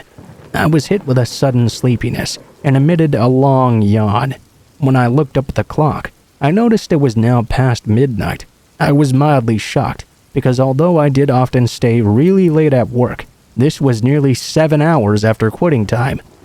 I decided to put my work away and get my ass home. Driving home was rather dangerous actually. I'd worked so hard that I was completely exhausted and it was difficult to even keep my eyes open. It was really cold outside as well. I went ahead and rolled my window down in the hopes that the cold wind would help me stay awake. When I got to my house, I rushed in all tuckered out. Normally, I would take a shower before bed and get into my pajamas, but I didn't even have that in me. I kicked my clothes off and threw them on the couch. Didn't even turn on any of the lights in the house. My eyes were so heavy, I figured it would just hurt my eyes to do so. I trudged through, up the stairs, and made it to my bedroom. I swear at this point my eyes were just completely closed. I couldn't even open them a little bit. I flopped down on my queen-size bed and didn't even bother covering myself up. I began to doze off quickly, but something strange happened. Out of nowhere, my bed shook a bit. At first, my mind dismissed it as some sort of sleep consciousness thing, but then I felt my bed shake again, and I began to hear a shuffling noise as well. Although I had been struggling to stay awake for a while, I snapped awake at this point. Looking towards the other side of my bed, I could see a dark figure standing between my bed and the far wall. At that point, I was completely awake. I screamed a bit and jumped up, sort of like when you see a scary bug or a snake and you have to jump away. I bumped into my nightstand. I reached out and grabbed my lamp. It was one of those touch lamps. When the light came on, I saw who had been in my bed. An old, dirty-looking man was standing in my room. He had stripped himself down to his filthy underwear and must have been sleeping right next to me. I was simultaneously disgusted and scared at the same time. I wasn't sure what to do. I grabbed my lamp and turned it off. The man tried running around the bed to get out of the room, I guess. I should have let him go probably, but I just couldn't do so. I threw the damn lamp at him, hitting him and knocking him over. I then ran out of my room, down the stairs, grabbed my phone and called 911. The police came and grabbed the man. He had broken into my house through the back door, it seemed. It was so cold out that night, he just couldn't take it outside. He'd broken in just a couple of hours before I came home. I guess he figured that since it was so late at night and nobody was there, he wouldn't be expecting anyone to come home that night. He broke my back door open, ate my food, stripped down, and went to sleep in my bed. I would have noticed this earlier had I not been so sleepy from working that night.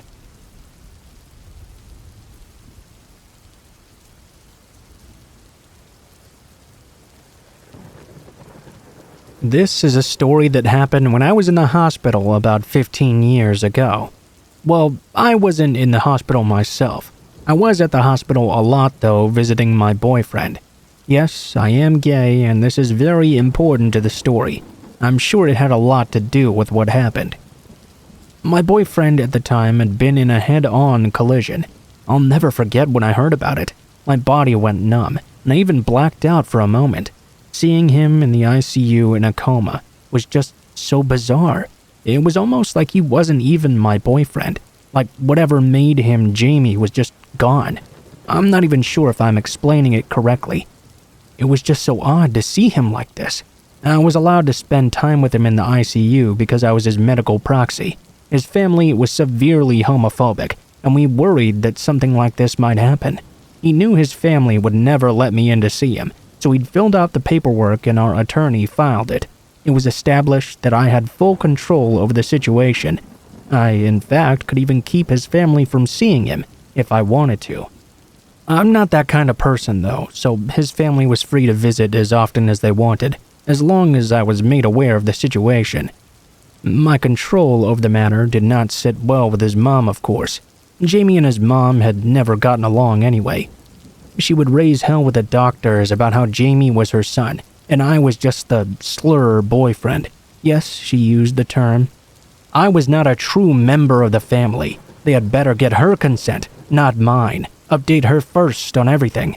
At first, this was barely an inconvenience. I was willing to put up with it. I thought Jamie would have liked his mom to be there. Eventually, though, the doctors told me that her fighting with them so much, in front of Jamie no less, was a huge distraction to them, and the stress was affecting Jamie negatively. I tried to talk to her, but there's no talking to that woman. I tried to be nice and let her know I wanted her to be able to see her son. He had signed me in as his medical proxy. I was legally in control of the situation, and that was not going to change no matter how much she complained. She needed to quit arguing with the doctors and let them do their job. Oh yeah? Well, why don't you just get AIDS and die, you stupid... Jamie's mom sneered at me and called me a slur. That was it. I had been patient. I had been nice way beyond the expectations of anyone who would have been in my situation. I had her removed immediately. It was terrible. She yelled and screamed and called me and the doctors all sorts of slurs. Carried on about how I was going to hell, converting her son and making him into a... She was removed by security, actually the police. 2 nights later, I was leaving the hospital, heading for the hotel I was staying at. All of a sudden, I noticed some guy who had been sitting on the couch in the waiting area almost all day get up to follow me. He was big and dressed all in camouflage. He walked out behind me and into the parking garage. I was worried it might be a friend of Jamie's mom. I was confident, though, he would at least not try to do anything to me in the hospital. There were cameras and police officers all around, after all. I made it to my car and got in. Didn't take long at all before a pickup truck pulled up behind me as I was leaving the garage. Not only was it sitting awfully high, but the truck had its high beams on too. Annoying as hell. I left the parking garage and turned left. The truck followed me. At first, I thought it was nothing to worry about. You had to turn left or right anyway, so it was a 50-50 chance. When I made it to a red light, I flipped on my turn signal. Immediately, the truck turned on the same signal. I tried to put it out of my head until the exact same thing happened the next light, and again, and again. I debated back and forth in my head whether this was just being made up or if this guy was really following me. I turned on my right signal when I was supposed to make a left turn. The truck turned on their signal as well. I turned left instead, though. The truck switched their signals and followed me. No doubt they were tailing me. I made a turn I didn't have to make, and they still turned with me. In fact, I went in a complete circle and they followed me the whole way. I was terrified. I didn't even live in this city. Jamie had been airlifted there, and that's why I was staying in a hotel. I didn't know anyone other than the people in the hospital. I also didn't know where the police station was. I had no idea what to do but to keep driving. It was very late, past midnight, so there were not a lot of places or parking lots I could pull into where I could get help. I mean, there were lots, but they were all empty. None of that mattered, though. When I was feeling most frantic, I came to another red light and stopped. The truck, instead of stopping, ran right into me. My car died immediately. I was startled and scared out of my mind. I'd been wearing my seatbelt, thankfully, and hadn't been injured. The pickup wasn't hurt as badly as my now stalled car. Thankfully for me, the fucker just drove off, though. I figure what happened is Jamie's mom must have had this guy ram into me in the hopes I would be hospitalized or something. Then she could control her son's medical situation. Maybe that's why the guy waited for me and followed me for so long, getting up the nerve to actually do it. Maybe he was going to attack me, but decided I wasn't going to get out of the car and figured ramming me was a good idea. Well, it wasn't for him. The man was caught. It was Jamie's mom's cousin, of course. He went to jail for a hit and run, as I couldn't prove it was premeditated. Yes, he had been following me, but I had no evidence. His mother swore up and down that she had nothing to do with it, but nobody believed her. Jamie cut her out of his life completely when he recovered. It's been 15 years and we haven't heard from her at all. It was Jamie's decision, not mine, and we're still happily together today.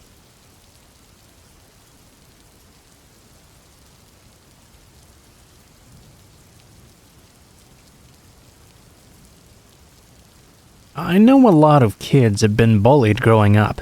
Now that I'm an adult, I have friends who tell me that when they look back, they don't see their experiences being bullied as nearly as bad as they seemed when they were younger. The only sense I can make out of that is that they must not have been bullied nearly as badly as I was. There's no way I can look back on my childhood bully and not think he was the worst person on the planet. My parents tended to move around a lot. Many of the moves were pretty dramatic as well. In most of the places we lived, I had no trouble making new friends. Right before I turned 13, though, my parents moved to a town in rural Tennessee, which was much, much worse. Right away, I began getting tormented by a bully named Gaylord. I guess the only way I could look at him with any sympathy was that his parents had actually named him that. Apparently it was after some sort of baseball pitcher, so he claimed. I have nothing against gay people myself, but it was a very strange name. I couldn't imagine, though, that too many people gave him a hard time for it. He was a huge, angry, and downright scary kid. During my first week in school, he'd already started to pick on me. He began calling me names and slurs, most of which I don't care to repeat. I wasn't used to being bullied, so I wasn't sure exactly how to respond. So, one day while he was antagonizing me and I'd had enough, I broke down and yelled out, "Yeah, well, at least my parents didn't name me Gaylord." Big mistake. The jackass jumped over his desk and began beating the living hell out of me.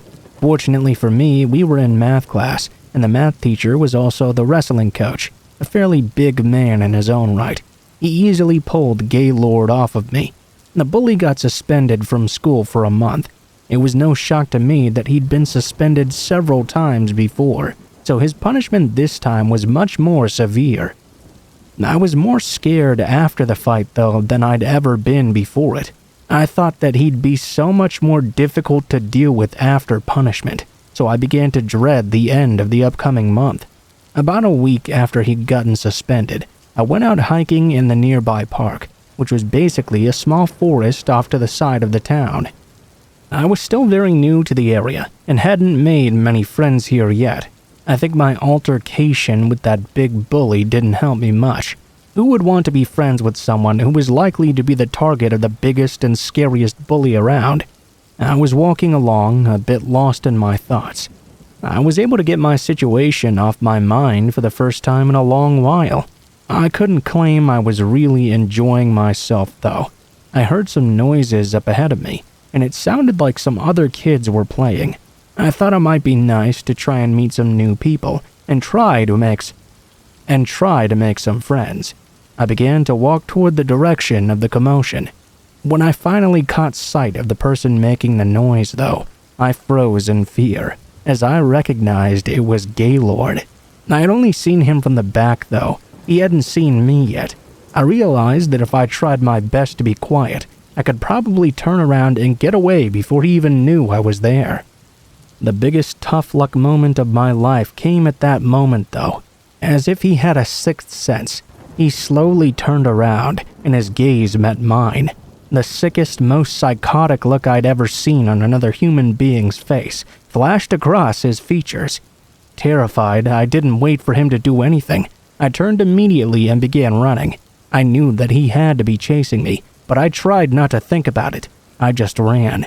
I tried not to think about what he would do if he caught me. I knew that it would be awful. Mid-step, I suddenly felt something hit me from behind. I knew it was him. I yelped and fell hard on the ground and severely bit my tongue. I found out later I'd nearly severed it. My mouth filled up with blood immediately. Gaylord took me, threw me on my back, and more blood began pouring out of my mouth. He began severely beating me. I put my hands up, but I could barely protect myself from this psychopath. He pounded me over and over. My head was growing fuzzy, and I knew that I was going to die. Everything went black. When I woke up, I was still laying in the forest, but it was completely dark and nobody was there. Every part of me hurt, and my tongue felt like it was the size of a football. I was able to pull myself up to my feet and began trudging through the forest. It hurt for sure, but it wasn't nearly as scary as just walking around. I kept expecting him to jump out at me at every turn. I remember hearing an owl hoot and actually screamed a little, which of course hurt my tongue further. I didn't think I would make it through the forest, but after a bit of plowing on, I finally made it out.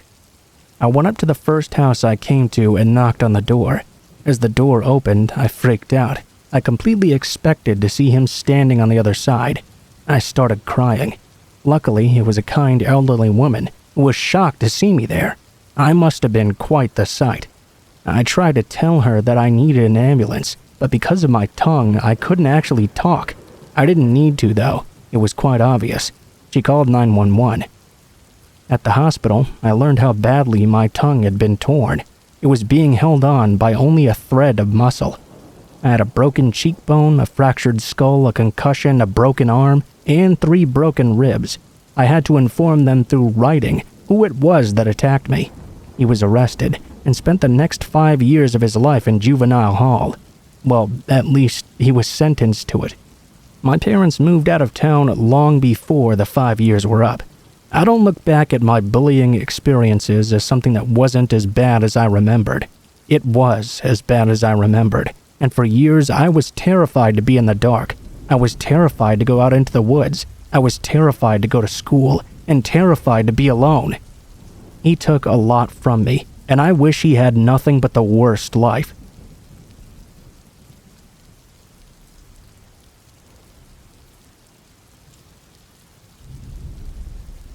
I don't really know when this clown thing started, and I don't really know what it's about either. All I know is that I had a really weird encounter, and just recently as well. I work at a fast food restaurant, you see. I work the closing shift all the time, and I myself don't have a car. My home is in an older neighborhood. My parents left me the house, so I own it outright. That's how I can afford to live in a house alone, while only working a fast food job. One thing the job doesn't afford me, though, is a car, so I have to walk home every day after I get off work. On the night this happened, I got off from work around 1 o'clock in the morning. I then began to walk home. I live in a fairly small town, so of course it's rare that I come across much of anyone this late at night. It's usually a quiet and very peaceful walk home. When I turned onto my street, though, I immediately noticed something very odd. Normally when I leave for work, since I know it will be really late when I get home, I always leave the porch light on for my house. But even though my house was much further down the street, I could already tell the light was off. Well, it could just be a burnt-out bulb, right? I guess that should have been the first thing that came to my mind. It wasn't, though. For some reason, I got nervous very quickly. My first thought was that somebody must have broken into my home. I began walking down the street rather cautiously. I kept to the sidewalk while straining my eyes to see what was happening. Then I noticed there seemed to be someone standing on my porch. Okay, so a burnt-out bulb and someone standing on my porch. That was enough for me to get very worried. I took the side yard of one of my neighbors and walked over to the backyard of my immediate next-door neighbor. Yes, I know how stupid that sounds. I should have just called the police. However, in the moment, that didn't occur to me. I just wanted to know who this could be. I was actually trying to think of a way to handle it myself. Plus, one of my immediate thoughts was that this must have been a friend of mine playing a really mean prank on me. It was not unheard of. If it was a friend and I called the cops on them, that would be a huge mess. I walked up to the side yard of my neighbor and peeked around the corner to see who this was. There, sitting on my porch, rocking back and forth in my dad's old rocking chair, was a clown. The shock I felt going through my body was indescribable, but the shock immediately turned to fear when I saw this clown was holding a large machete. Amid the fear, I still had the idea that this may have been one of my friends. We pranked back and forth, but this sort of prank was really bad.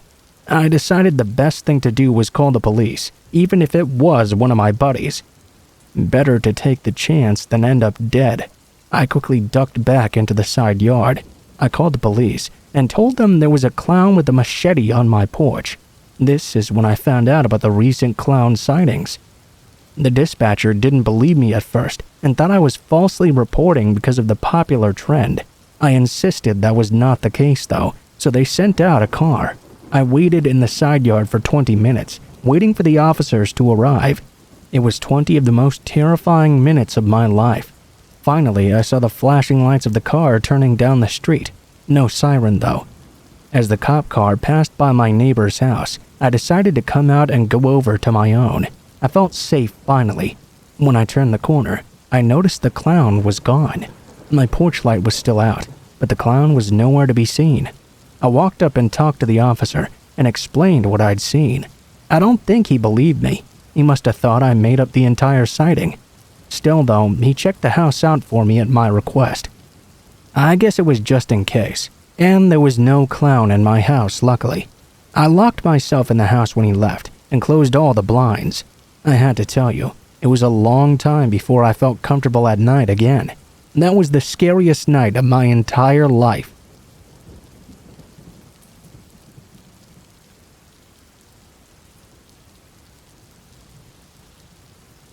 I don't know what the hell is going on with this clown thing, but whatever it is obviously not good.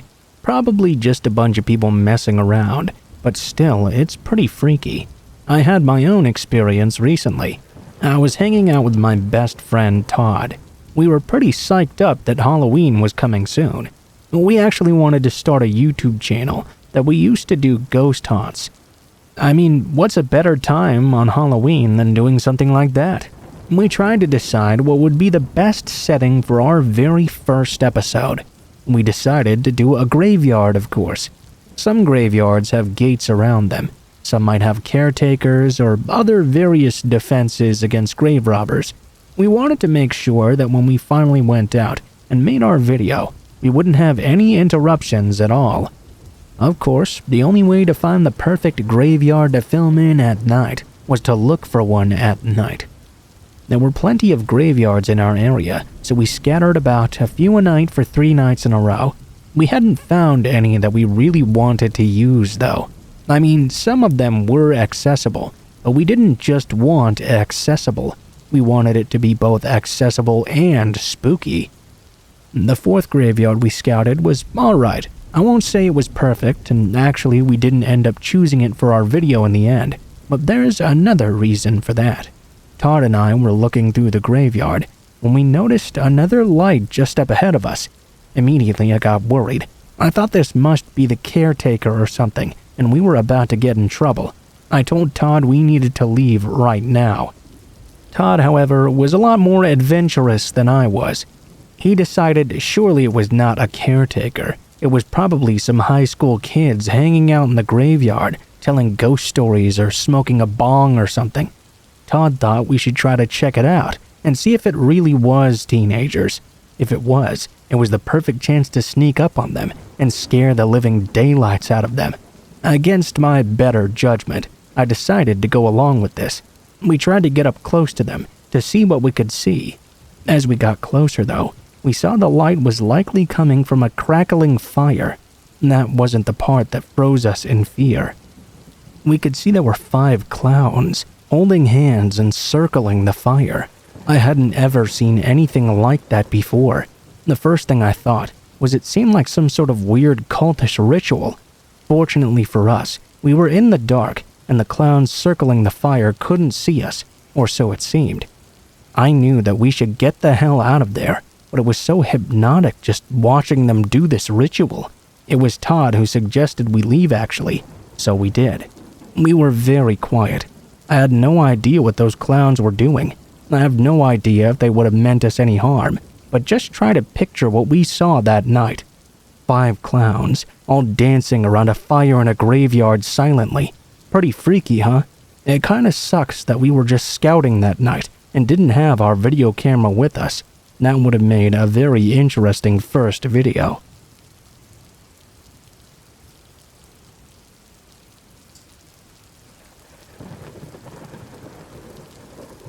So I had the strangest thing happen to me the other night. I live in an apartment building, in a one-bedroom apartment. The other night, I was in bed sleeping when I heard a loud knocking at my front door. I found this to be very, very odd because the building I live in has a security door. I don't know anyone else who lives in my building. No one buzzed my buzzer either, so I had no idea who this could be. I got up, stumbling across the floor half asleep. I looked up at the clock and noticed it was around 2 o'clock in the morning. Now I really had no clue what could be going on. I figured maybe one of my neighbors had a problem in their apartment and they needed my help for something. I went up to the front door and grasped onto the chain. I was half asleep, as I mentioned. I realized quickly, though, that it would be pretty stupid to just open the door without even looking through the peephole. I took my hand off the chain and put my eye up to the peephole. I got the shock of my life, and it felt like a real jolt, too. Standing just outside my door was the scariest looking clown I'd ever seen in my entire life. His makeup was evil looking. His mouth makeup had fangs drawn into it. Wounds and blood were made up all over his face. His eyes were narrowed, and he had the sickest smile I'd ever seen. Worst of all, he was pounding on my door with what looked to be a meat cleaver. He loudly knocked on the door again, startling me. I wasn't sure how to react. I mean, obviously, this was freaky. I thought maybe I should just pretend to not be home. I'm not sure how you can even address a clown that looks like such a psychopath. Finally, I decided I needed to say something after he wouldn't go away. I mean, I had no idea who this guy was. If he really started to think I wasn't home, there was nothing stopping him from going to someone else's door, and maybe the next person would open it, and who knows what would have happened to them. I told the guy to go away, or I would call the police.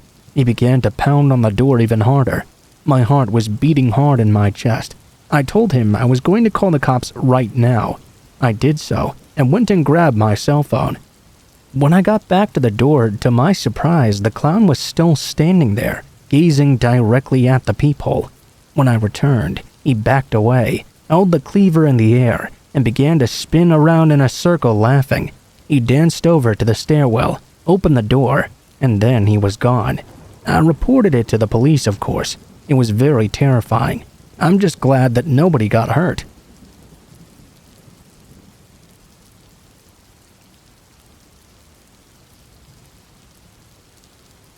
There was an old and abandoned asylum right off the town that I live in. Nowadays, it's been cleared out and is used to give ghost tours. I've been to it a couple of times since it reopened. I don't really believe in ghosts, nor do I think it's haunted. And now that it's been cleaned up, it's really nowhere near as scary as it used to be. The reason I know this is I've been in the hospital after it had been closed down for decades, but before it ever reopened as a haunted tour.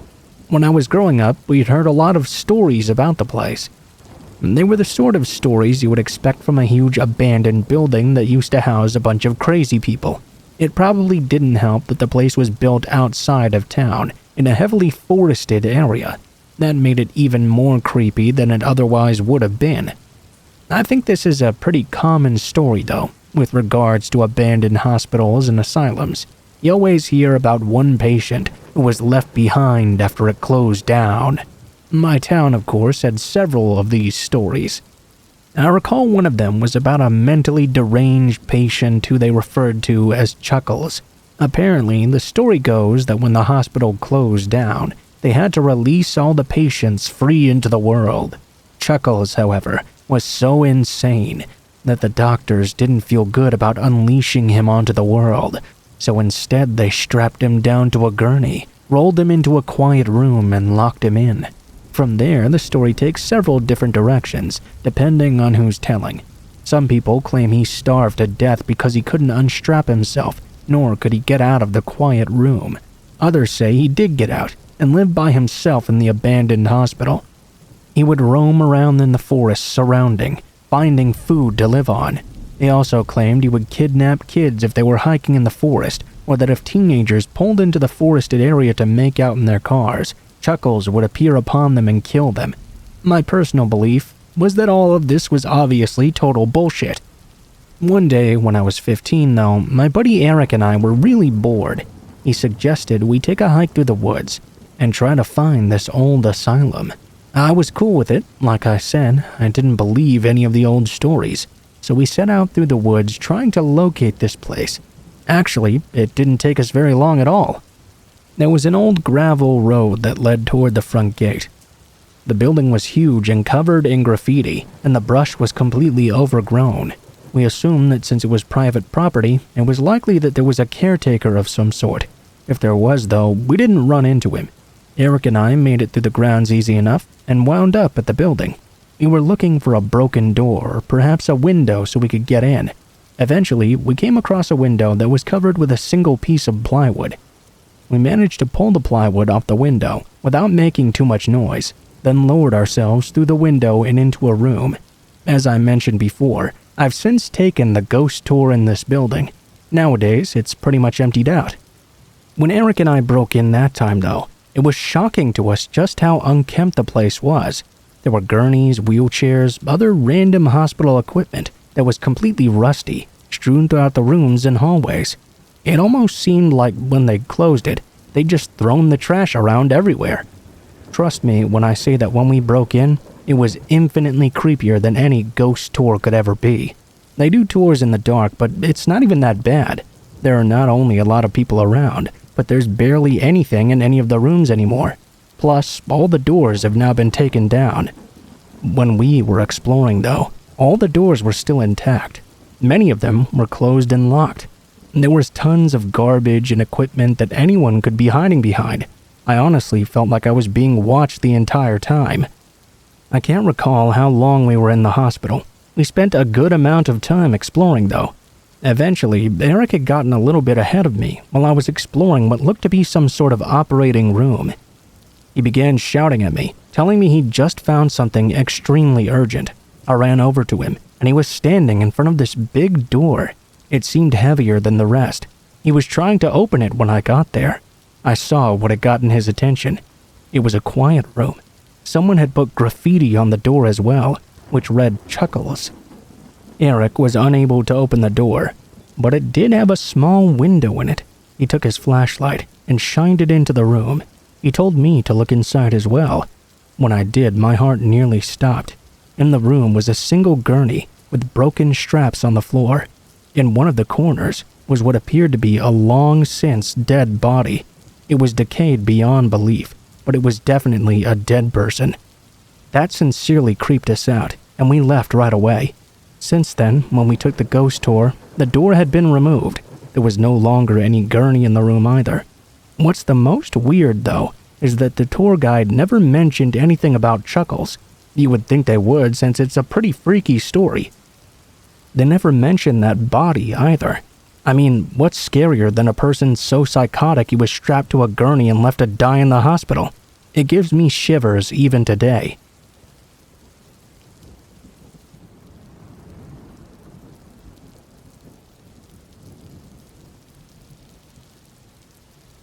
Years ago, I committed myself to a psychiatric ward. It wasn't for anything too serious, though. I was having some issues with depression, and I was also having a tough time sleeping. If you've never been in a psych ward before, you may not know what it's actually like. They're, of course, not exactly like what you'd see in the movies. The one I was in was a really clean and well-kept place. The people working there were all super nice as well. I had a nice bed and a room all to myself, and it even had its own private bathroom. The worst thing about being in the psych ward, however, was the complete boredom. Everything is completely organized. You even have a distinct bedtime, too. I know that sort of thing is supposed to be good for people with insomnia problems, but it made it even more difficult for me. I'm very much a night person.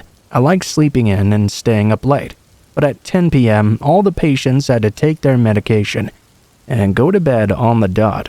Even though they gave me sleeping pills as well, it was pretty aggravating because I couldn't fall asleep so early no matter what I tried. The first few nights were pretty terrible. The medication they gave me was Zolpidem.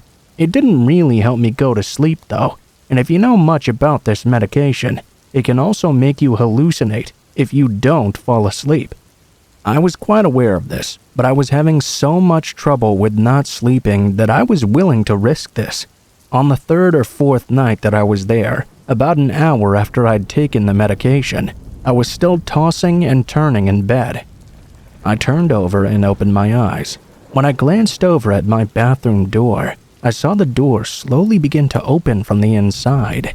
It didn't open very much, but it was just enough for me to see most of a face hidden behind the crack in that door. I couldn't make the face out very well, but I could tell it was not anyone I had ever seen before.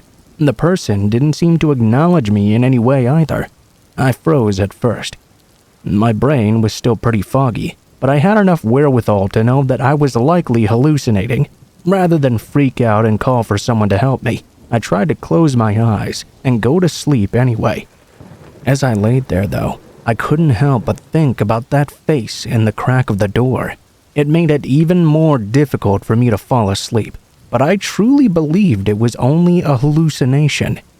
I kept my eyes tightly closed. I figured that feeling would go away, and eventually I'd just fall asleep on my own. After a while, though, I realized that something was keeping me from falling asleep. I rolled over on my back and opened my eyes. A sudden shock reverberated throughout my body. The person who'd been in the bathroom was now standing right over me, grinning down at me. I jumped up from being so startled. The person reached down and slapped their hand over my mouth to keep me from screaming. It was right then, when I felt their touch, that I realized this was a real person and not a hallucination. I had only been in the ward less than a week. I figured I must not have known everyone who was there yet. I struggled, but the man was so strong. He held me down firmly, his hand covering my mouth and nose. All I could think to do as this guy began to smother me was to flail around recklessly. I luckily smacked the lamp on the nightstand and knocked it over onto the floor. The loud crashing startled the man, but he still kept his hand firmly over my mouth and nose. Fortunately, though, the crash had attracted the people at the night desk. They rushed into the room and pulled the man off even as he continued to try and smother me. The man just kept staring at me, this time with a stern look on his face as they held him down. While I stood there still in shock, an intern rushed in and sedated the man. I later found out why I'd never seen that particular patient before. He had been spending time isolated for severe behavioral issues. Apparently, he'd just been let out that very same day. I have no doubt he was put back in soon after. I got discharged the very next day. There was no way, with his issues needing to be addressed still, that I could spend another single day there.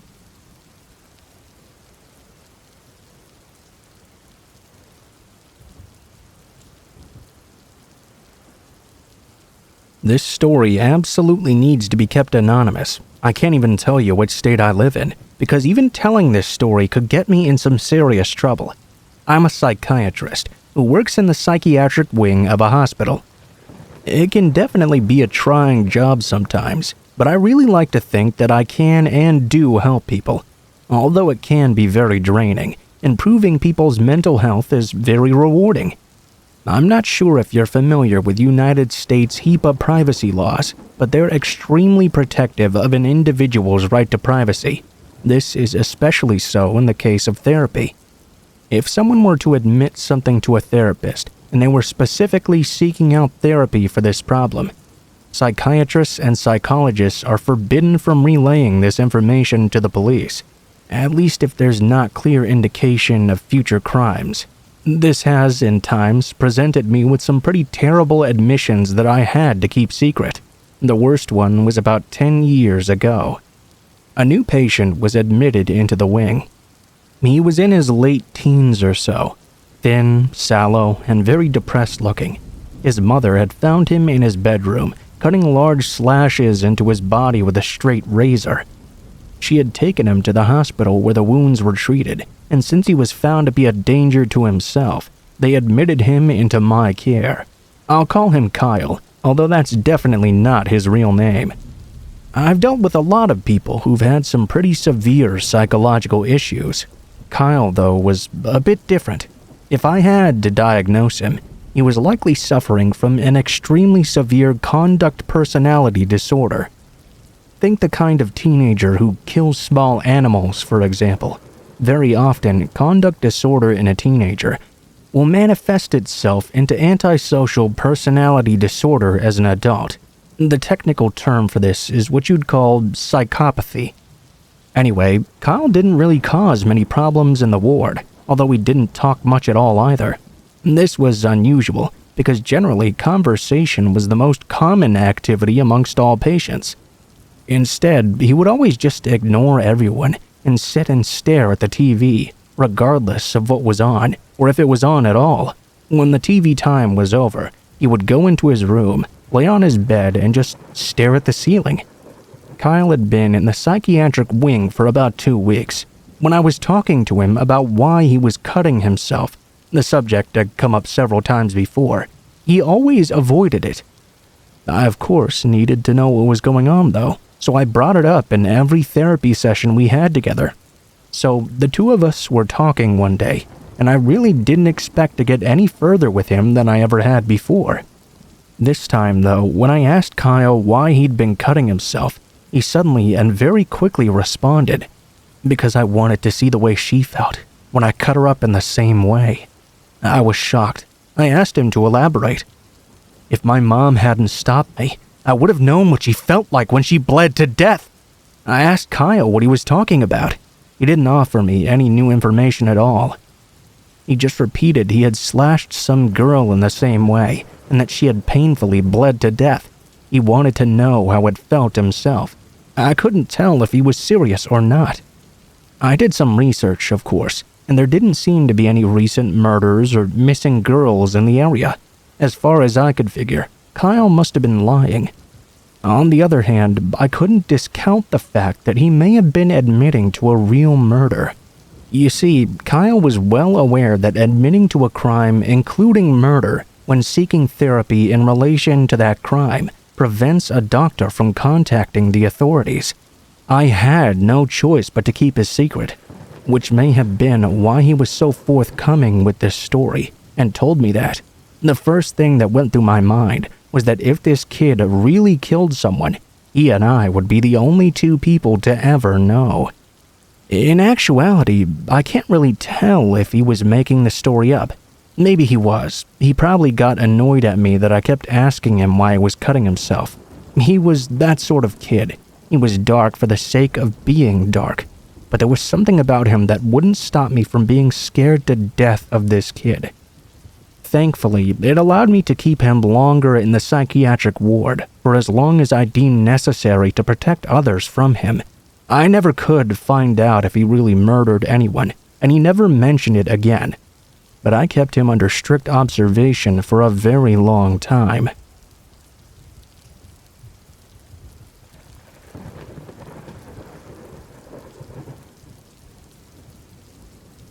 Easily the most frightening experience I ever had was back when I was in the 5th grade.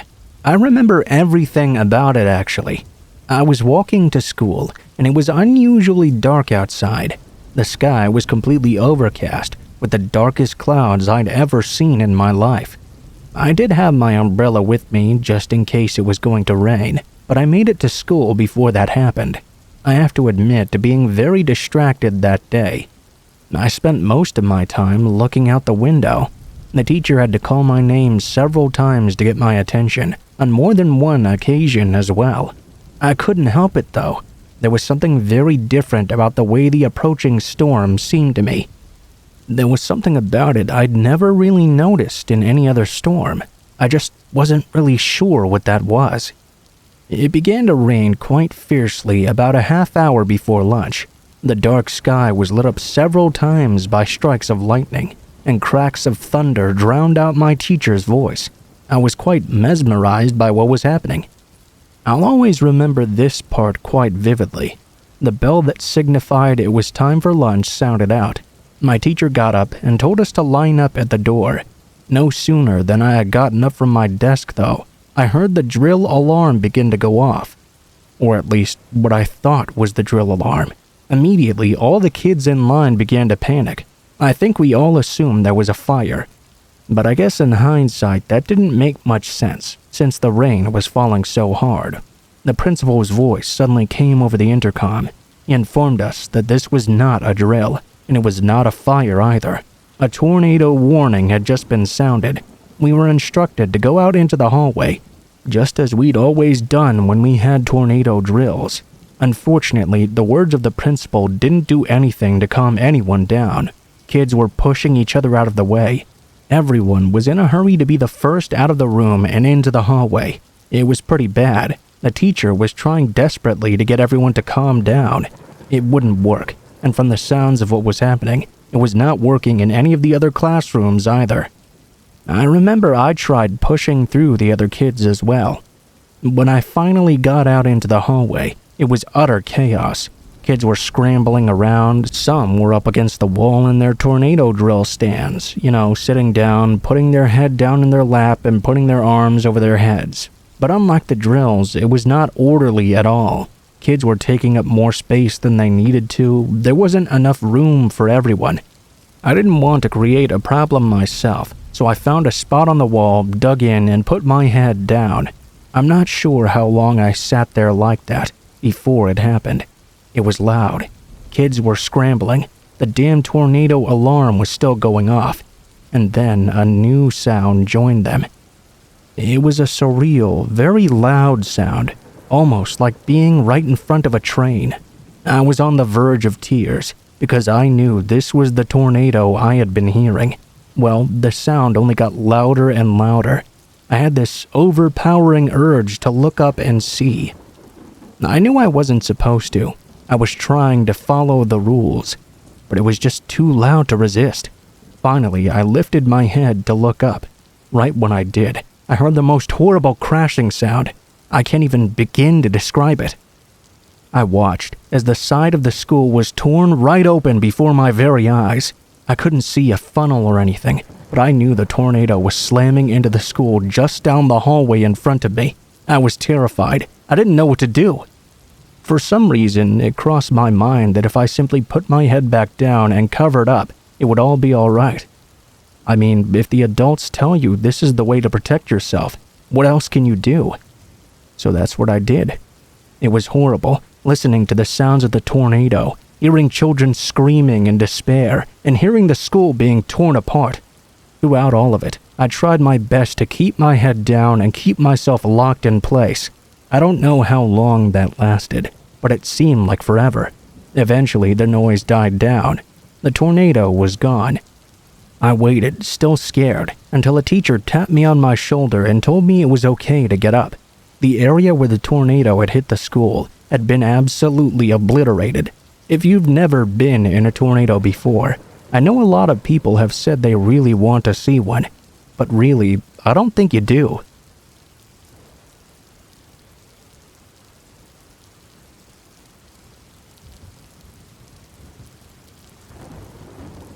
I had been planning on going on a fishing trip for quite a while. When I got up in the morning, I had everything packed and put into my truck. My boat was secured, and I set out before the sun had even come up. Although I'd checked the weather before I went to bed, and even when I got up, I was a bit surprised when the sun did rise. It was supposed to be overcast and rainy, and it certainly was that day. But what surprised me was just how dark the clouds overhead were. I tried not to let it get me down, though. When you really want to go fishing, rain is one of the last things that will stop you from doing so. I went out on the lake in my boat, and the sky was still pretty dark. I got into the lake and out on my boat before the rain started falling. However, when it did begin to finally fall, it was raining hard. I remember getting slapped by the drops of rain and feeling like the rain was actually physically attacking me. I found the sensation very unpleasant, but it wasn't enough to get me to come off the water.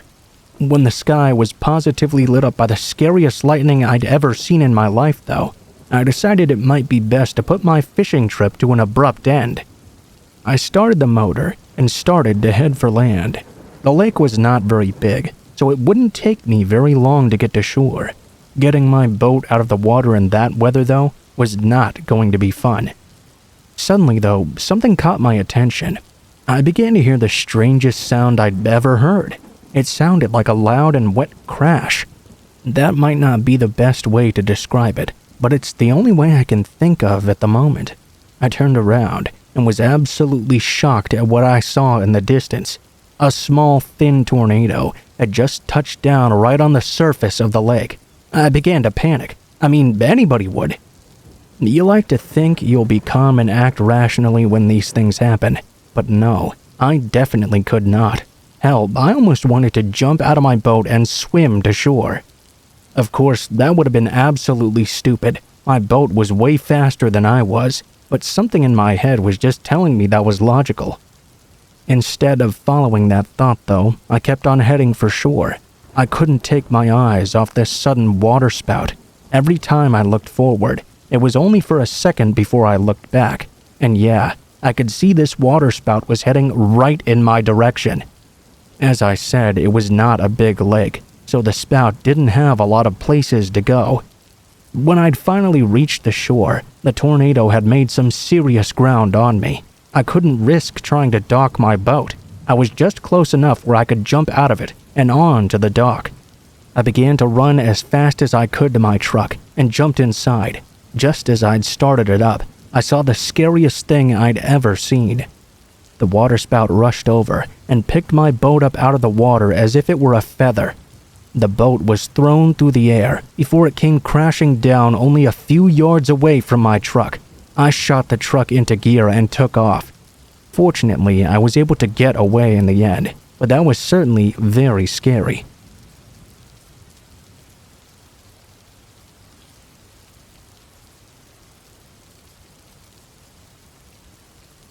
I have a recurring dream. Well, it's more of a recurring concept dream, and the dream itself is not the same, but what happens in it always is. I'll be somewhere with any person, usually a different person each time.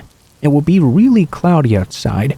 I'll look off into the distance and see a tornado touch down. I'll panic, and this is the funny part. Each time I see the tornado, I'll remember that I'm having a recurring dream about tornadoes. I'll tell myself this time is not a dream. I run off and try to find a basement to hide in. I'd been having this dream over and over for my whole life. What makes this story so weird is that it happened in December. It was December 21st, 2013 to be precise. I was moving into a house with my sister as my roommate. It took place in Tennessee on the very day of the move. We were pretty upset that it was supposed to be a rainy day, so we tried to get all of our loading done before it began to rain. We were actually pretty fortunate that we were able to get everything done with no more than a sprinkling hitting us. We were only about an hour and 20 minutes away from the place we were moving to, so it was supposed to be a pretty quick job. It was unusually warm that day, so far it was not a really unpleasant experience. Probably about 5 o'clock in the evening, though, we were in our house with our pets. My sister has 4 cats, a dog, and I had a ferret. We were sorting through things when my phone began to make a noise I was unfamiliar with. I picked it up, and when I looked down, I was shocked to see a tornado warning. I was not too concerned, however. Although I've never had one on my phone before, I've had tornado warnings happen. I've never actually seen a tornado myself. I guess the reason it shocked me so much was that it was odd to get a tornado in December. We went ahead and gathered the pets into the living room with us. We had a basement, but you had to go outside and around to the backyard to get into it. I had the key ready just in case I had to do this. It then began raining really hard, and I mean really hard. My cell phone made another urgent warning again. It told us to immediately take shelter. There were several loud cracks of thunder. And then the weirdest thing happened. Almost immediately, the rain stopped altogether. There was no more thunder, and it was eerily quiet. I was familiar with that calm before the storm thing in regards to tornadoes, but when it actually happened, it was so strange and unnerving. We were about to gather the pets up and rush down to the basement when the silence was broken by an immediate deafening crash. Then there was a sound I can only describe as a train on steroids. It was very loud, and the thunder began to clap again. We decided we could not go outside to the basement at this point. We were concerned the tornado was now too close. The electricity went out altogether, and just when we thought it couldn't get any worse, the entire house began to shake in place. The pets were all scared, and we didn't know what to do. I went over to look out the window. Scared, but still curious to see if there really was a tornado out there. I didn't see it. I couldn't really see anything. It was too dark, and the electricity was out everywhere. I sat in the house with the pets. The noise got louder and louder, and the house began to shake even more fiercely. I was pretty terrified. I began to wonder if we really should have gone into the basement. It was then that very suddenly the noise stopped. The house stopped shaking almost instantly. The lights came back on. It was over just as quickly as it had begun. The whole experience was so surreal.